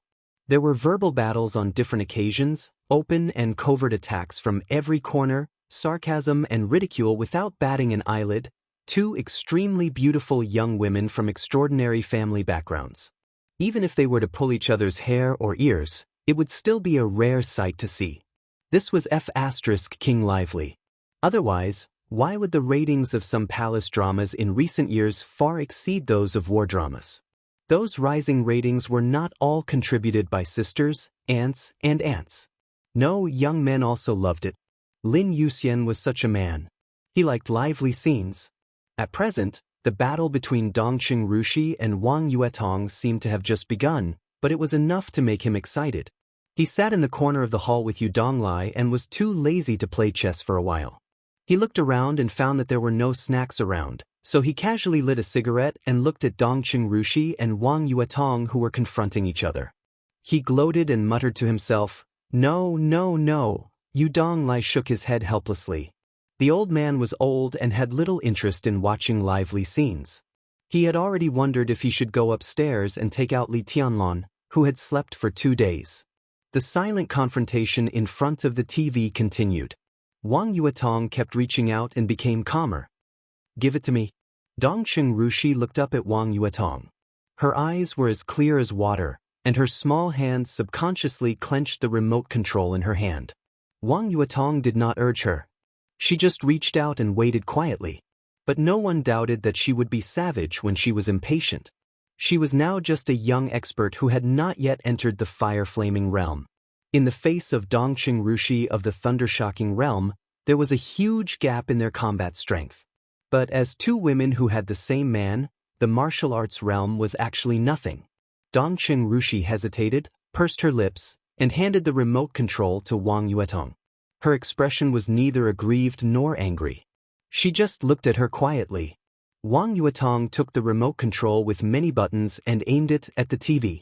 Although it was called a television, it was actually a giant screen that was almost beyond the imagination of ordinary people. Its specifications were almost equivalent to the sum of 2 giant screens in a movie theater. The screen occupied the entire front wall of the hall, and it was so domineering that it was almost exaggerated. It was installed here by Wang Yuetong herself 3 years ago. It was installed according to the specifications of the Beihai Province Police Department Command Center. All the functions were available, and the TV broadcast function was just the tip of the iceberg. Wang Yuetong pressed several buttons. The image of the cat and mouse that occupied the entire wall began to shrink. The huge screen might look very comfortable, but it was hard for the eyes to accept after a long time. Wang Yuetong adjusted the picture to a more comfortable size, handed the remote control back to Dongqing Rushi and asked, "Is it much better now?" Dongqing Rushi took the remote control in a daze and said obediently, "Thank you. Tianlon should wake up in the evening. I plan to cook dinner for him. Let's go grocery shopping together." Wang Yuetong continued to speak in a lukewarm tone, without kindness or malice. "Sure." Dongqing Rushi sat on the sofa and seemed to instinctively make a defensive posture, wrapping her hands around her slender and straight legs. "I want Tianlon to accompany me tonight." Wang Yuetong looked down at Dongqing Rushi. Silence. Either she broke out in silence, or she would die in silence. Dongqing Rushi did not break out. She silently held her legs, looking like a doormat. She said, lowering her head. Wang Yuetong's eyes flickered, and her tone softened unconsciously. "I heard that you and Tianlon were born on the same day, the same month, and the same year?" For Dongqing Rushi, this was something to be happy about. She looked a little happy, and her face bloomed with a smile. But Wang Yuetong did not make her happy for long. "Then I'm older than you. You have to call me sister from now on." Dongqing Rushi's happy little face froze, and she looked at Wang Yuetong quietly. "And I've slept with him. I'm the sister in every way." Wang Yuetong looked straight into Dongqing Rushi's eyes. "Sister." After a long time, Dongqing Rushi whispered, then turned her head, and her mouth seemed to pout subconsciously. Wang Yuetong nodded. "I'm going to change clothes. Let's go shopping together." She turned around and walked into the elevator. Was it over? Was it over? Lin Yuxian, who was still waiting to see a good show, was stunned. There was no quarrel, no abuse, and no fight. One was majestic and strong, and the other was pitiful and resigned. Sister and sister. Were they going to love each other? Lin Yuxian, who was watching, said that he could not accept it. It was absolutely unacceptable. Dongqing Rushi didn't look like the kind of person who would be killed in a second. What's going on? Lin Yuxian looked depressed and annoyed. Good thing. Yu Donglai smiled and fiddled with the chessboard. Boy, do you still want to play? You're going to lose this game. It's really a good thing. Lin Yuxian nodded. But I still have to ask. He hesitated, ignoring Yu Donglai's stare, and walked over with a low smile. Dong Chengrushi was still nestled on the sofa, watching Tom and Jerry, which had shrunk down and was very comfortable. Her eyes were clear, and she seemed to forget the grievances just now. The corners of her mouth were slightly bent, as if she was smiling. Lin Yuxian came over and sat on the sofa on the other side. He looked at Dong Chengrushi and smiled bitterly. Well. He took the initiative to speak. Dong Chengrushi turned to look at him. I can't stand it. Lin Yuxian patted his thigh and felt bitter. She was indeed a bitch, and she was playing with fire here. Why do you call her sister? He meant it. Dong Chengrushi was Li Tianlan's fiancée, which was fully recognized by both families. However, Qin Weibai beat her to it. She had to call her sister. No one would feel ashamed if she lost to Qin Weibai. Now there was Wang Yuetong, and she was also a sister. How aggrieved she felt. She couldn't stand it. You don't like her? Dong Chengrushi looked at Lin Yuxian and asked. It's not about whether I like her or not. This is your family affair. Although the Lin clan and the Wang family of Beihai have a deep relationship, the Lin clan's position is clear now. I'm not familiar with Yuetong. I haven't even met her before, but I've met her brother once. So if you really want to say who is partial, I will definitely support you. She should call you sister. Lin Yuxian said helplessly. Whatever. Dong Chengrushi was indifferent, without the slightest anger. Don't you feel aggrieved? Lin Yuxian looked curious. Not really. Dong Chengrushi thought for a moment and said softly, Tianlan should be happy in this way. Lin Yuxian was stunned and didn't know what to say for a while. Wang Yuetong, who had always ignored Dong Chengrushi, took the initiative to speak. Dong Chengrushi obediently called her sister. There was no doubt that the two women wanted to make their men happy. Lin Yuxian suddenly lost interest in watching the fun. He suddenly felt a little envious. He envied Li Tianlan's luck. Dong Chengrushi sat cross-legged and straightened her body, holding a pillow. She stared at the screen in front of her seriously, but her eyes were not focused. She thought of a lot of things. She thought of Li Tianlan, whom she had heard since she was a child. Li Tianlan, who lived in the depths of her heart and could not be more perfect. Everyone was emphasizing the identity of the fiancé. Grandpa said that he was destined to be a great man in the future, like the current Wang Tianzong, or even like the amazing ancestor of the Wang family of Beihai. Her father said that the Dongqing clan owed him too much. In her memory, it seemed that only her mother had said something different. Her mother said that she would be Li Tianlan's wife in the future, so she owed him. She just hoped that when they were together in the future, she would not forget that the man who became her husband had borne a lot of things that she should have borne. Or responsibilities. The building of the army headquarters. When Dongqing Wudi, the standing minister of the army headquarters, slammed the documents in his hand on his desk, Lieutenant General Bai Qingzhao, the Deputy Secretary General of the Army Headquarters, was sitting opposite him and drinking tea with a smile. Bai Qingzhao was one of the backbone generals of the giant group, the eldest son of Bai Zhanfang, the patriarch of the Bai family, Bai Qingxian's biological brother, and Dongqing Wudi's brother-in-law. He was originally the deputy commander of the Central Theater of Operations. 2 years ago, after Dongqing Wudi entered the army headquarters from the Border Control Corps, the giant group almost used all its resources to transfer Bai Qingzhao to the post of Deputy Secretary General of the Army Headquarters. The Deputy Commander of the Theater of Operations and the Deputy Secretary General of the Army Headquarters seemed to be similar. It could only be regarded as a small promotion, but the actual meaning was very different. The President of Zhongzhou State was also the Minister of the Army Headquarters, but he rarely interfered with the daily work of the Army Headquarters. The daily work of the Army Headquarters was presided over by the Standing Minister. In the Army Headquarters, the role that could check and balance the Standing Minister was not the 2 deputy ministers, but the Secretary General who did not have the rank of Marshal. So 2 years ago, even though Qi Beitsong, the flag-bearer of the Special Warfare Group, retired from the position of Standing Minister, the Secretary General was still in office. The strength of the Special Warfare Group still did not suffer too much. Instead, it gained a lot of benefits out of thin air with Qi Baizong's retirement. Dong Qingwudi controlled the army headquarters. After one term, he was bound to replace the Secretary General with his own people. This was the beginning of Dong Qingwudi establishing his authority in the army. Bai Qingzhao was the only candidate for the Secretary General. It could be said that he was one of Dong Qingwudi's most trustworthy people. What's wrong? Bai Qingzhao glanced at the documents that Dong Qingwudi threw on the table, picked them up casually, and said with a smile, "See for yourself." Dong Qingwudi gritted his teeth, and with a gloomy and angry expression, he shouted, "Shameless! A bunch of bastards!" Dong Qingwudi rarely completely lost his composure. Even in front of Bai Qingzhao, who could be absolutely trusted, it was a little out of line for him to behave like this. Bai Qingzhao raised his eyebrows and calmly glanced at the documents that Dong Qingwudi threw on the table. The documents were delivered by Dong Qingwudi's secretary a few minutes ago. At first, both sides didn't take it seriously. Who knew that Dong Qingwudi just glanced at them and directly exploded? Bai Qingzhao had no idea that something big would happen in the military that made Dong Qingwudi lose his composure like this.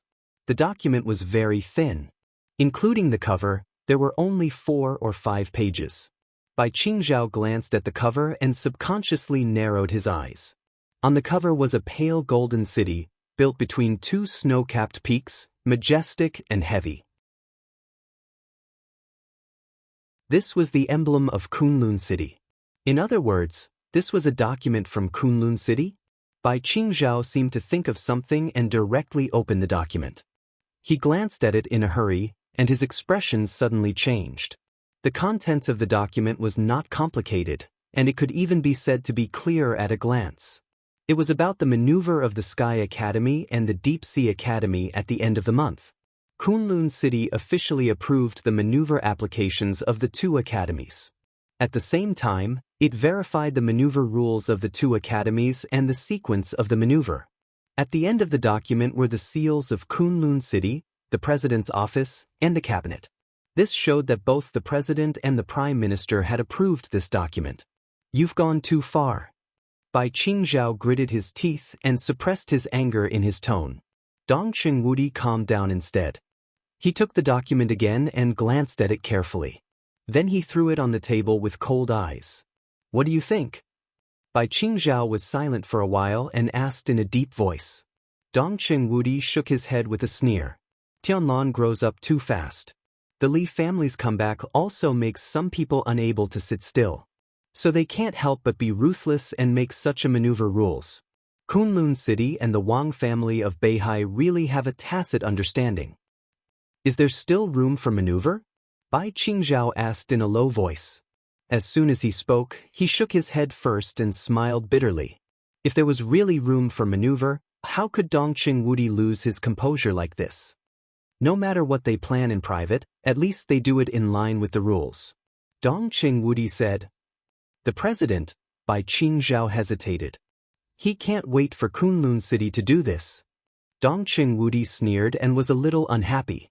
The academics can take advantage of this opportunity to get closer to them.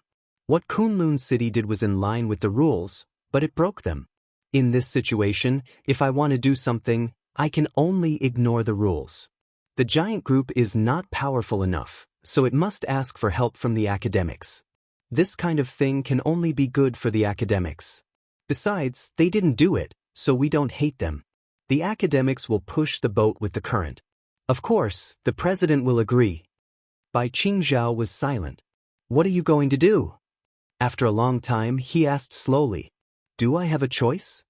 Dong Qingwudi said calmly, "In this situation, I can only take one step at a time. Kunlun City broke the rules, so I can only be lawless for once. Otherwise, what can I do?" He glanced at Bai Qingzhao and smiled bitterly. If he really did nothing this time, then the Bai family and the Dongxing clan might really break up completely. Fortunately, we're not completely unprepared.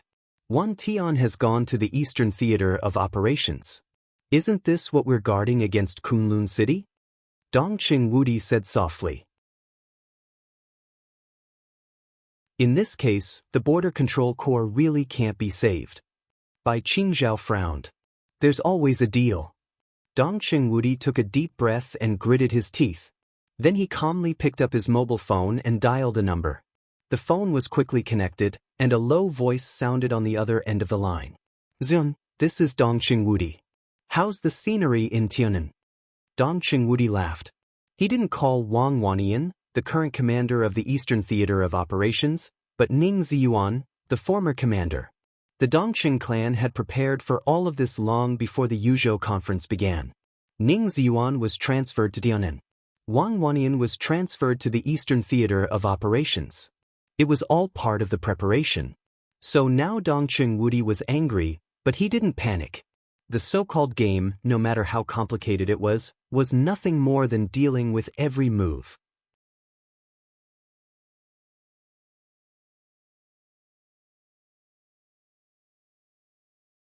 Chapter 351. Second update, the night rain was still falling. When Li Tianlan opened his eyes, the study was dark and quiet. The rain outside hit the glass messily, and the sound was particularly clear. He stood up and moved his body. He poured himself a glass of warm water and drank it. He suddenly became energetic. The phone on the desk seemed to have been touched. Li Tianlan opened the phone and looked at it. There were no text messages or missed calls. He shook his head hard, lit a cigarette, and opened the window casually. The rain was getting heavier. The rain fell on the lake, and the ripples on the lake continued to spread in the night. The treetops swayed gently in the wind. The light in the courtyard of East Emperor Palace was hazy, with dense water vapor. It was obviously a brilliant summer, but the scene was a little bleak and lonely. Li Tianlan looked at the rain outside the window quietly, and the light in his eyes became more and more calm. Today, his martial arts had reached the basic level, and he stood at the peak that he had never reached under normal conditions. But the peak was not perfect. This imperfection was not because he advanced too fast, nor because his body was too fragile, but because his strength and will were out of balance. In 3 years, he went all the way to the north, through mountains, rivers, seas, polar glaciers, grasslands, deserts, wind, frost, rain, and snow. He almost never stopped. His martial arts was like his road to the north, which was walked step by step in silence. It was extremely solid and stable, and the accumulated sword intent was absolutely pure. His body could bear such difficult training, but his will could not bear the wind, frost, and loneliness of these 3 years. Now, even if he returned to Huading from the polar region, it was difficult for him to make up for his essence, qi, and spirit in a short time. The imbalance between will and strength meant that he had strength but not enough concentration. Without a will as firm as steel, it was difficult for his sword intent to reach the real purity and peak. The only way Li Tianlan could think of now was to sleep. Only with sufficient and comfortable rest could he gradually adjust his spirit, qi, and spirit back to normal. Li Tianlan looked out of the window, and for a moment his mind was wandering. His essence, qi, and spirit were damaged, but he did not need to worry about recovery because of his previous foundation. So at this moment he thought more of the year in the desert. That year, he fell from a high place to a low valley. He abandoned his cultivation of the thunder-shocking realm and started over again. That year, he had crawled in the dark, narrow, and silent labyrinth below the desert prison, where he could only hear his own heartbeat. He had experienced countless times of despair, depression, fear, and madness. Only then did he develop an absolute will that was comparable to the heavenly king heart. Without the experiences of that year, with his original willpower, it would have been impossible for him to have survived those 3 years of destruction. Everything seemed like a coincidence, but it also seemed like an inevitability. He remembered the first words the 2 metaphysical grandmasters said to him when he first met Shen Xuanzi and Great Master Wei. Trust in heaven's will? The mandate of heaven was right before their eyes. Even if they did not believe it, they could not disrespect it.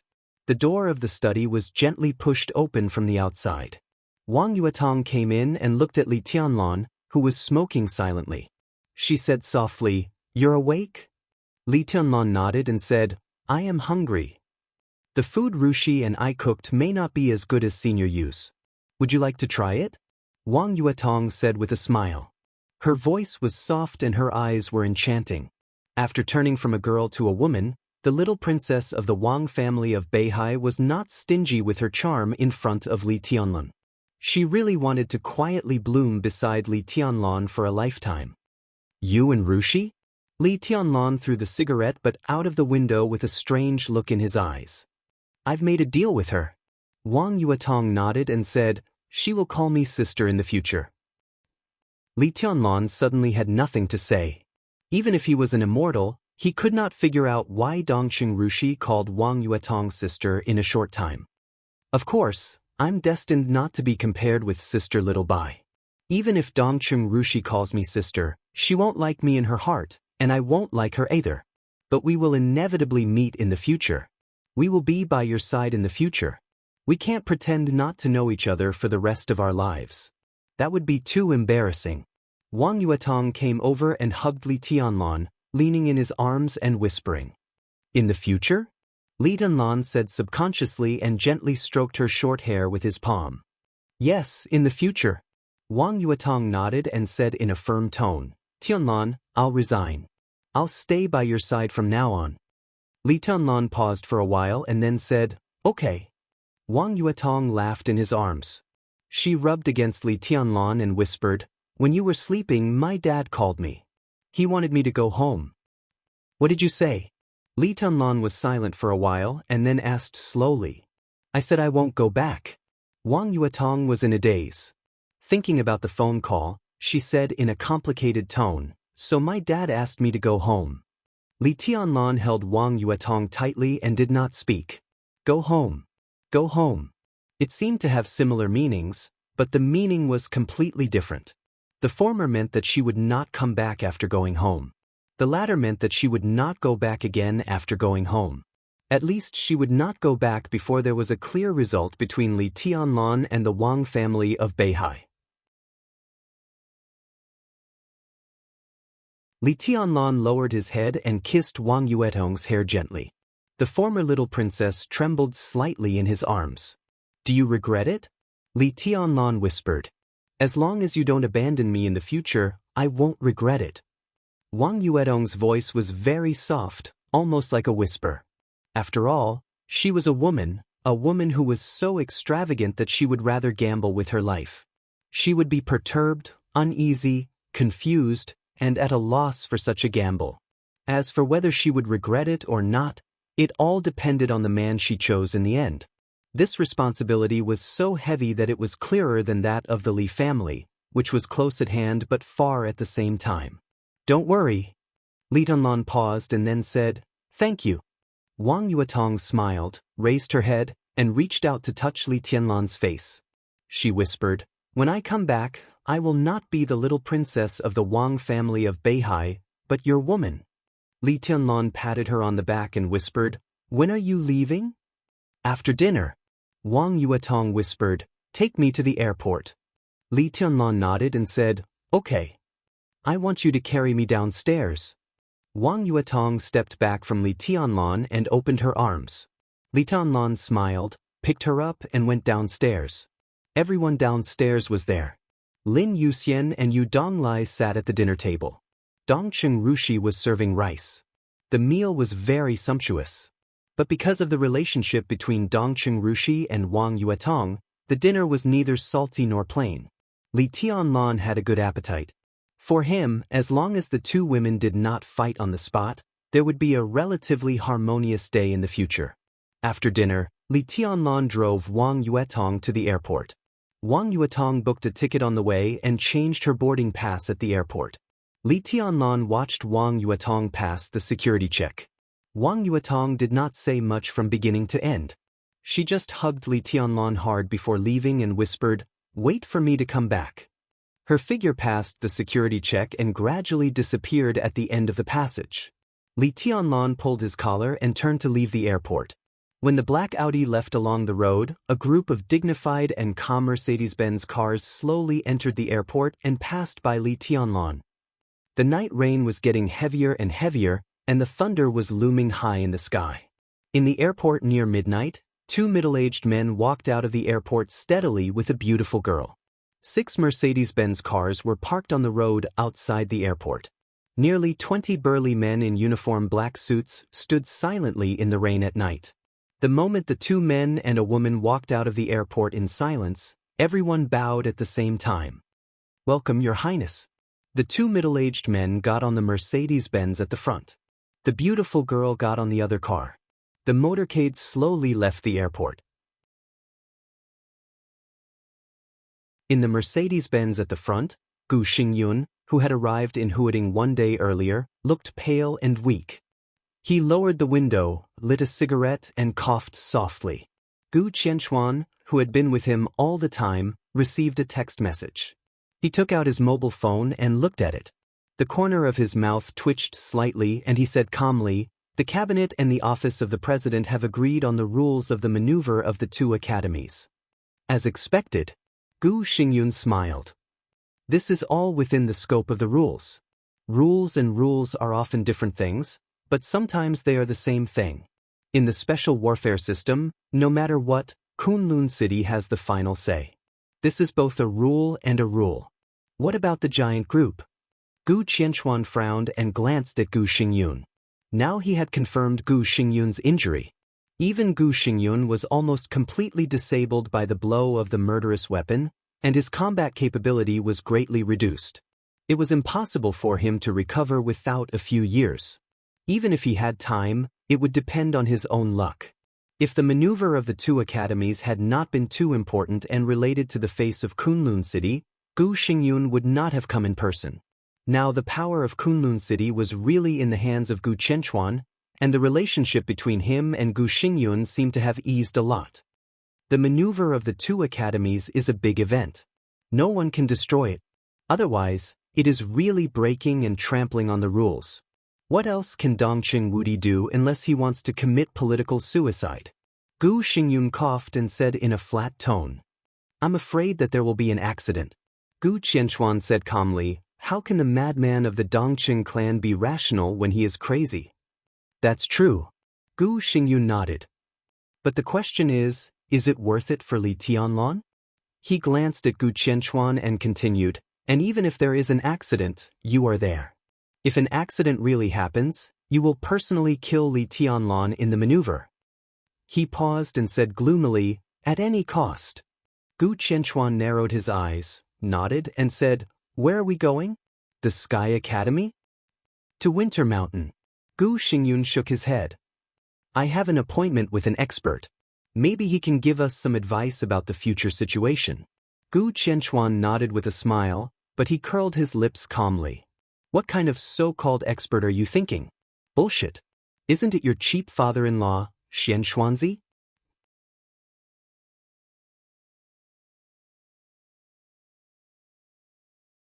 Chapter 352.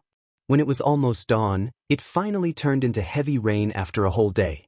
The rolling thunder roared wantonly in the sky. It was windy in Huading. The rain became heavier and heavier, and finally became a rainstorm that was extremely rare in Huading. The rainstorm engulfed the whole city. In the dim lights, the crazy rain seemed to be the only sound in the whole city. In the pouring rain, a white-haired Xian Xuanzi, wearing a light blue Taoist robe, holding a horsetail whisk in one hand and an umbrella in the other, walked quietly on the road to the top of Mount Dong. Mount Dong was known as the back garden of the whole Huading. There were many mansions and scenic spots, so the road was extremely smooth. However, it was a rainy day and it was late at night. The smooth mountain road was still slippery. Xian Xuanzi walked very slowly, but his footsteps were extremely firm. It was raining heavily. In a blue Taoist robe and a black umbrella, he walked alone in the dark night because of the heavy rain. His figure was like an inconspicuous black spot. There were many mansions on Mount Dong. However, Xian Xuanzi did not go to any mansion, but went straight to the top of the mountain. The mountain road looked more and more serene in the heavy rain. The top of the mountain looked distant and cold. Xian Xuanzi walked forward unhurriedly.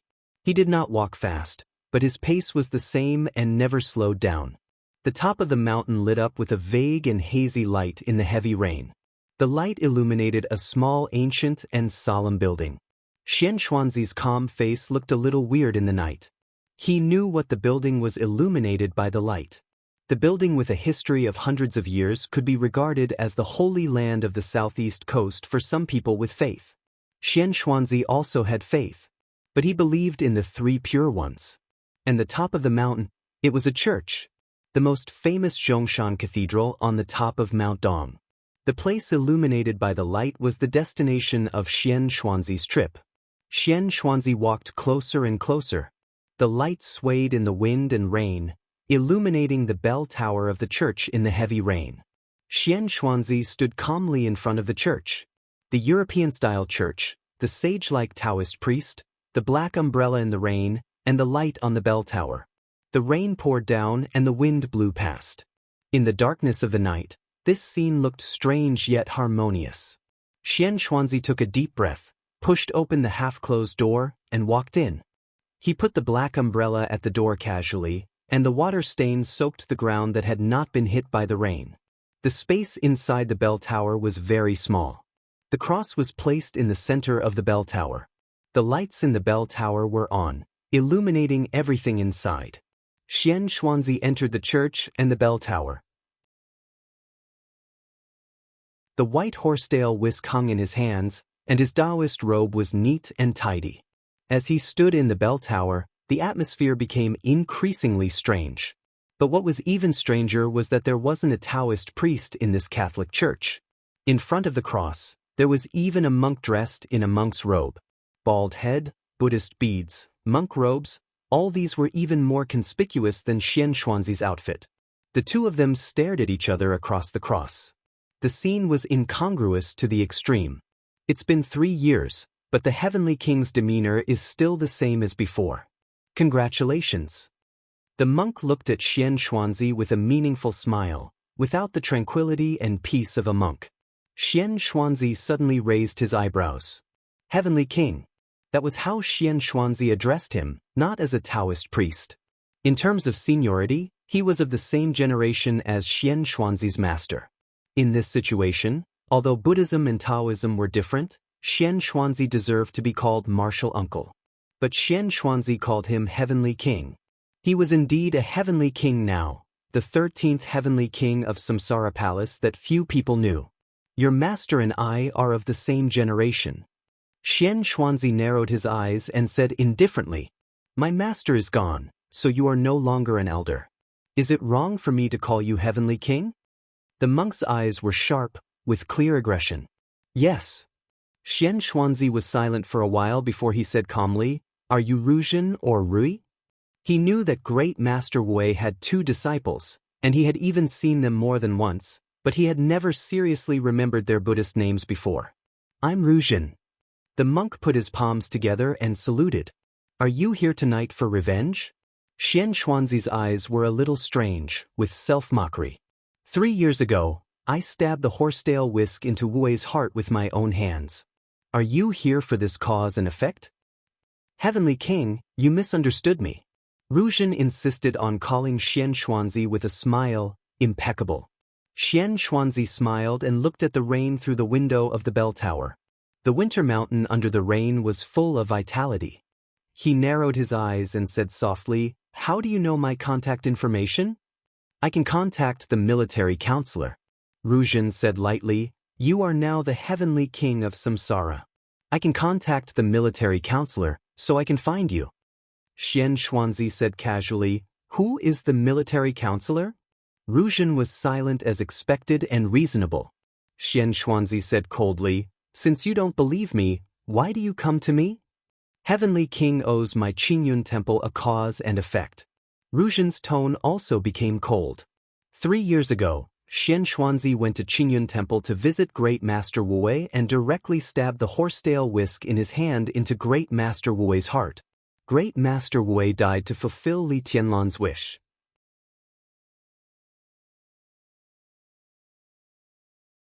But Xian Xuanzi's original actions could be regarded as the cause of a series of events. In the end, you just want revenge, don't you?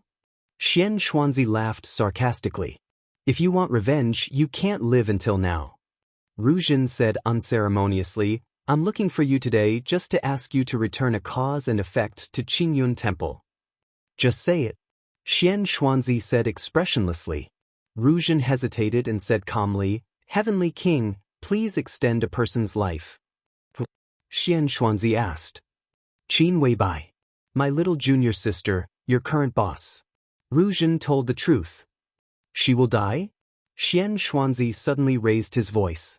The reason why he joined the Samsara Palace was that Qin Weibai promised him that she would return his daughter's freedom when Kunlun City was destroyed.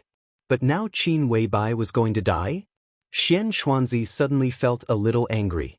He didn't know what he was angry about. If you are willing to help, she won't die. Ruzhen said calmly.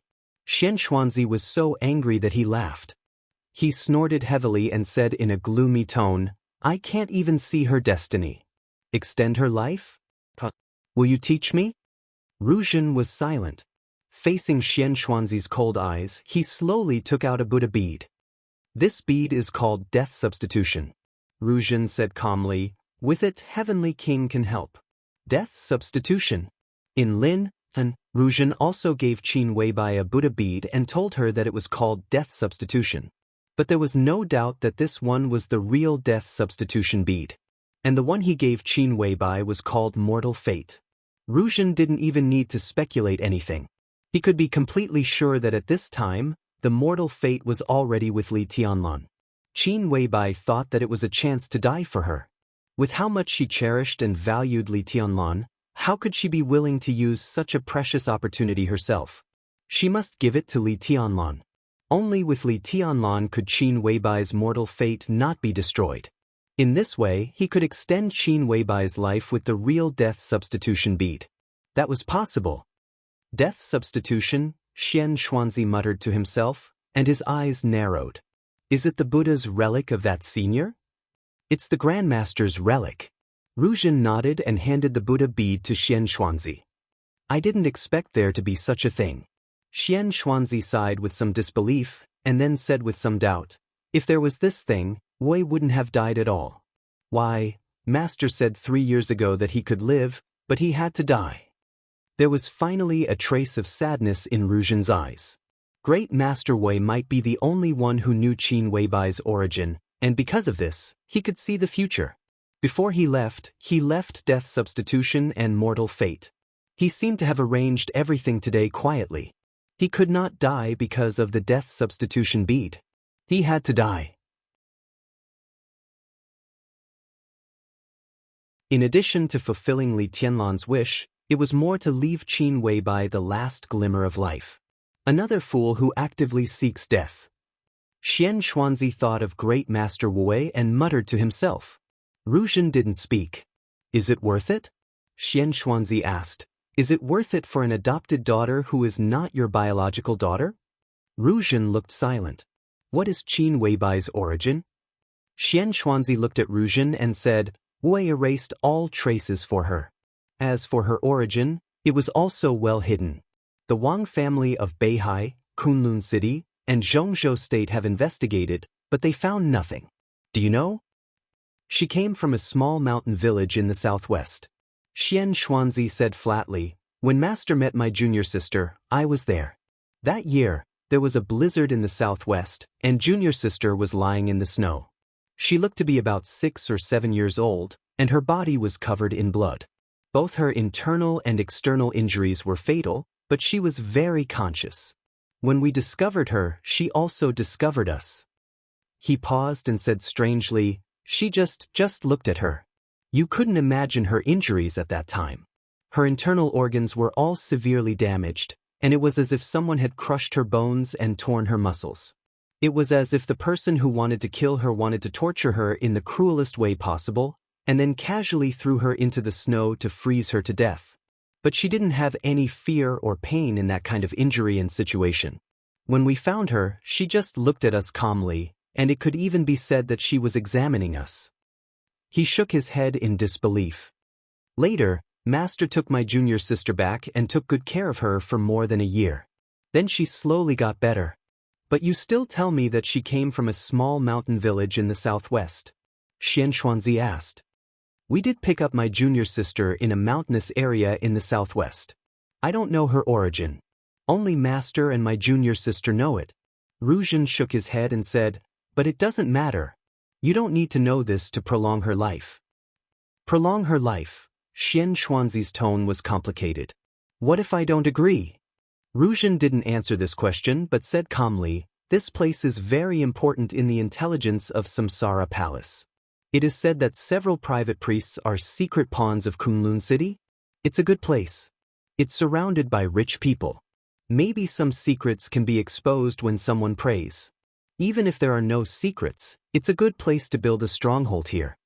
Ruzhen looked at Xian Xuanzi, whose expression changed a little, and said slowly, "I asked you to meet, and you asked me to wait for you here.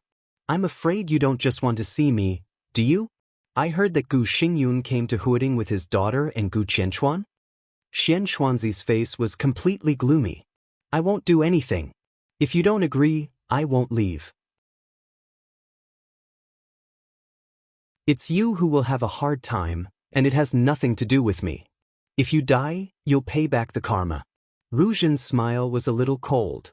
"But the problem is, as the only metaphysics grandmaster left in Zhongzhou State, are you willing to die?" Xian Xuanzi's lips trembled fiercely. Of course, he was unwilling to die. Not for the so-called status and reputation, but for his daughter and granddaughter. "Even if I'm willing to take action, it's too late today. There's not enough time." Xian Xuanzi took a deep breath and clenched the death scapegoat bead in his hand. "Enough time," Ruzhen said calmly, "just right." "Not enough time." Xian Xuanzi was a little irritable. The death scapegoat bead also needs someone to die for it. Where is the person? To die for Qin Weibai, it must be someone who has something to do with her. If the person is not here, then other arrangements are needed. There's not enough time. There's no need for other arrangements. Ruzhen said softly. All of Xian Xuanzi's words suddenly stopped. He looked straight at Ruzhen. Ruzhen laughed. "She's my little junior sister. I have something to do with her, right?" In Lin, and Qin Weibai asked him about his future plans. He said that everything was up to fate. Tonight, in the bell tower of this church, this was his fate. Xian Xuanzi then understood why Ruzhen, who had been out of this world, was so unworldly tonight. Ruzhen slowly sat on the ground. "I have nothing to worry about," he said. "Come on. I want to serve my master as soon as possible." The storm outside the bell tower did not stop at all. A fire lit up in the bell tower. The fire flickered and flickered, flickering. Time passed slowly. The mountain road in the heavy rain in winter mountain lit up. A row of Mercedes cars passed through the heavy rain at night and slowly stopped in front of the church. Gu Xingyun got out of the car alone, looked up at the light of the bell tower, and turned to look at the girl who got out of another car. "You go up with me." Gu Xingyun glanced at the girl and said calmly. The light in the bell tower seemed to dim a little. Xian Xuanzi sat alone in the bell tower, and his face was a little pale. The death scapegoat bead in his hand had completely disappeared. Ruzhen. It also disappeared. Only some dust was floating in the air, and finally fell to the ground. It was blown away by the wind outside the window and disappeared. Xian Xuanzi, Ui. In addition, Ruzhen, a real eminent monk, finally used a death scapegoat bead to exchange for a trace of Qin Weibai's earthly fate. "Another fool," Xian Xuanzi whispered. There were footsteps outside the bell tower. The door of the attic was pushed open. Gu Xingyun's figure appeared at the door. Behind him was a girl who was about 20 years old. A picturesque young girl with a beauty that could topple cities. The girl was tall and slender, and her face was delicate and beautiful. She wore a light green dress, and her eyes were bright and beautiful. Her long hair fluttered in the wind, and every move she made was filled with the liveliness and charm of youth. She was very obedient and gentle. She stood there casually, but for a moment, she seemed to suppress the light. Vaguely, she had a kind of charm that could steal people's souls. Gu Xingyun stared at the girl, and the corners of his mouth were trembling. Unconsciously, his face was already covered with tears. "Qingqing, this is Grandpa." Gu Xingyun looked at Xian Xuanzi and said calmly, "You're tuning in to the Passion Pages YouTube channel. We're so grateful for your support, and don't forget to subscribe to join us on this incredible journey through captivating stories. Your generosity through donations truly makes a world of difference, as it's the primary source of revenue that allows me to expand and enhance this channel for you. Thank you from the bottom of my heart for being a part of this adventure.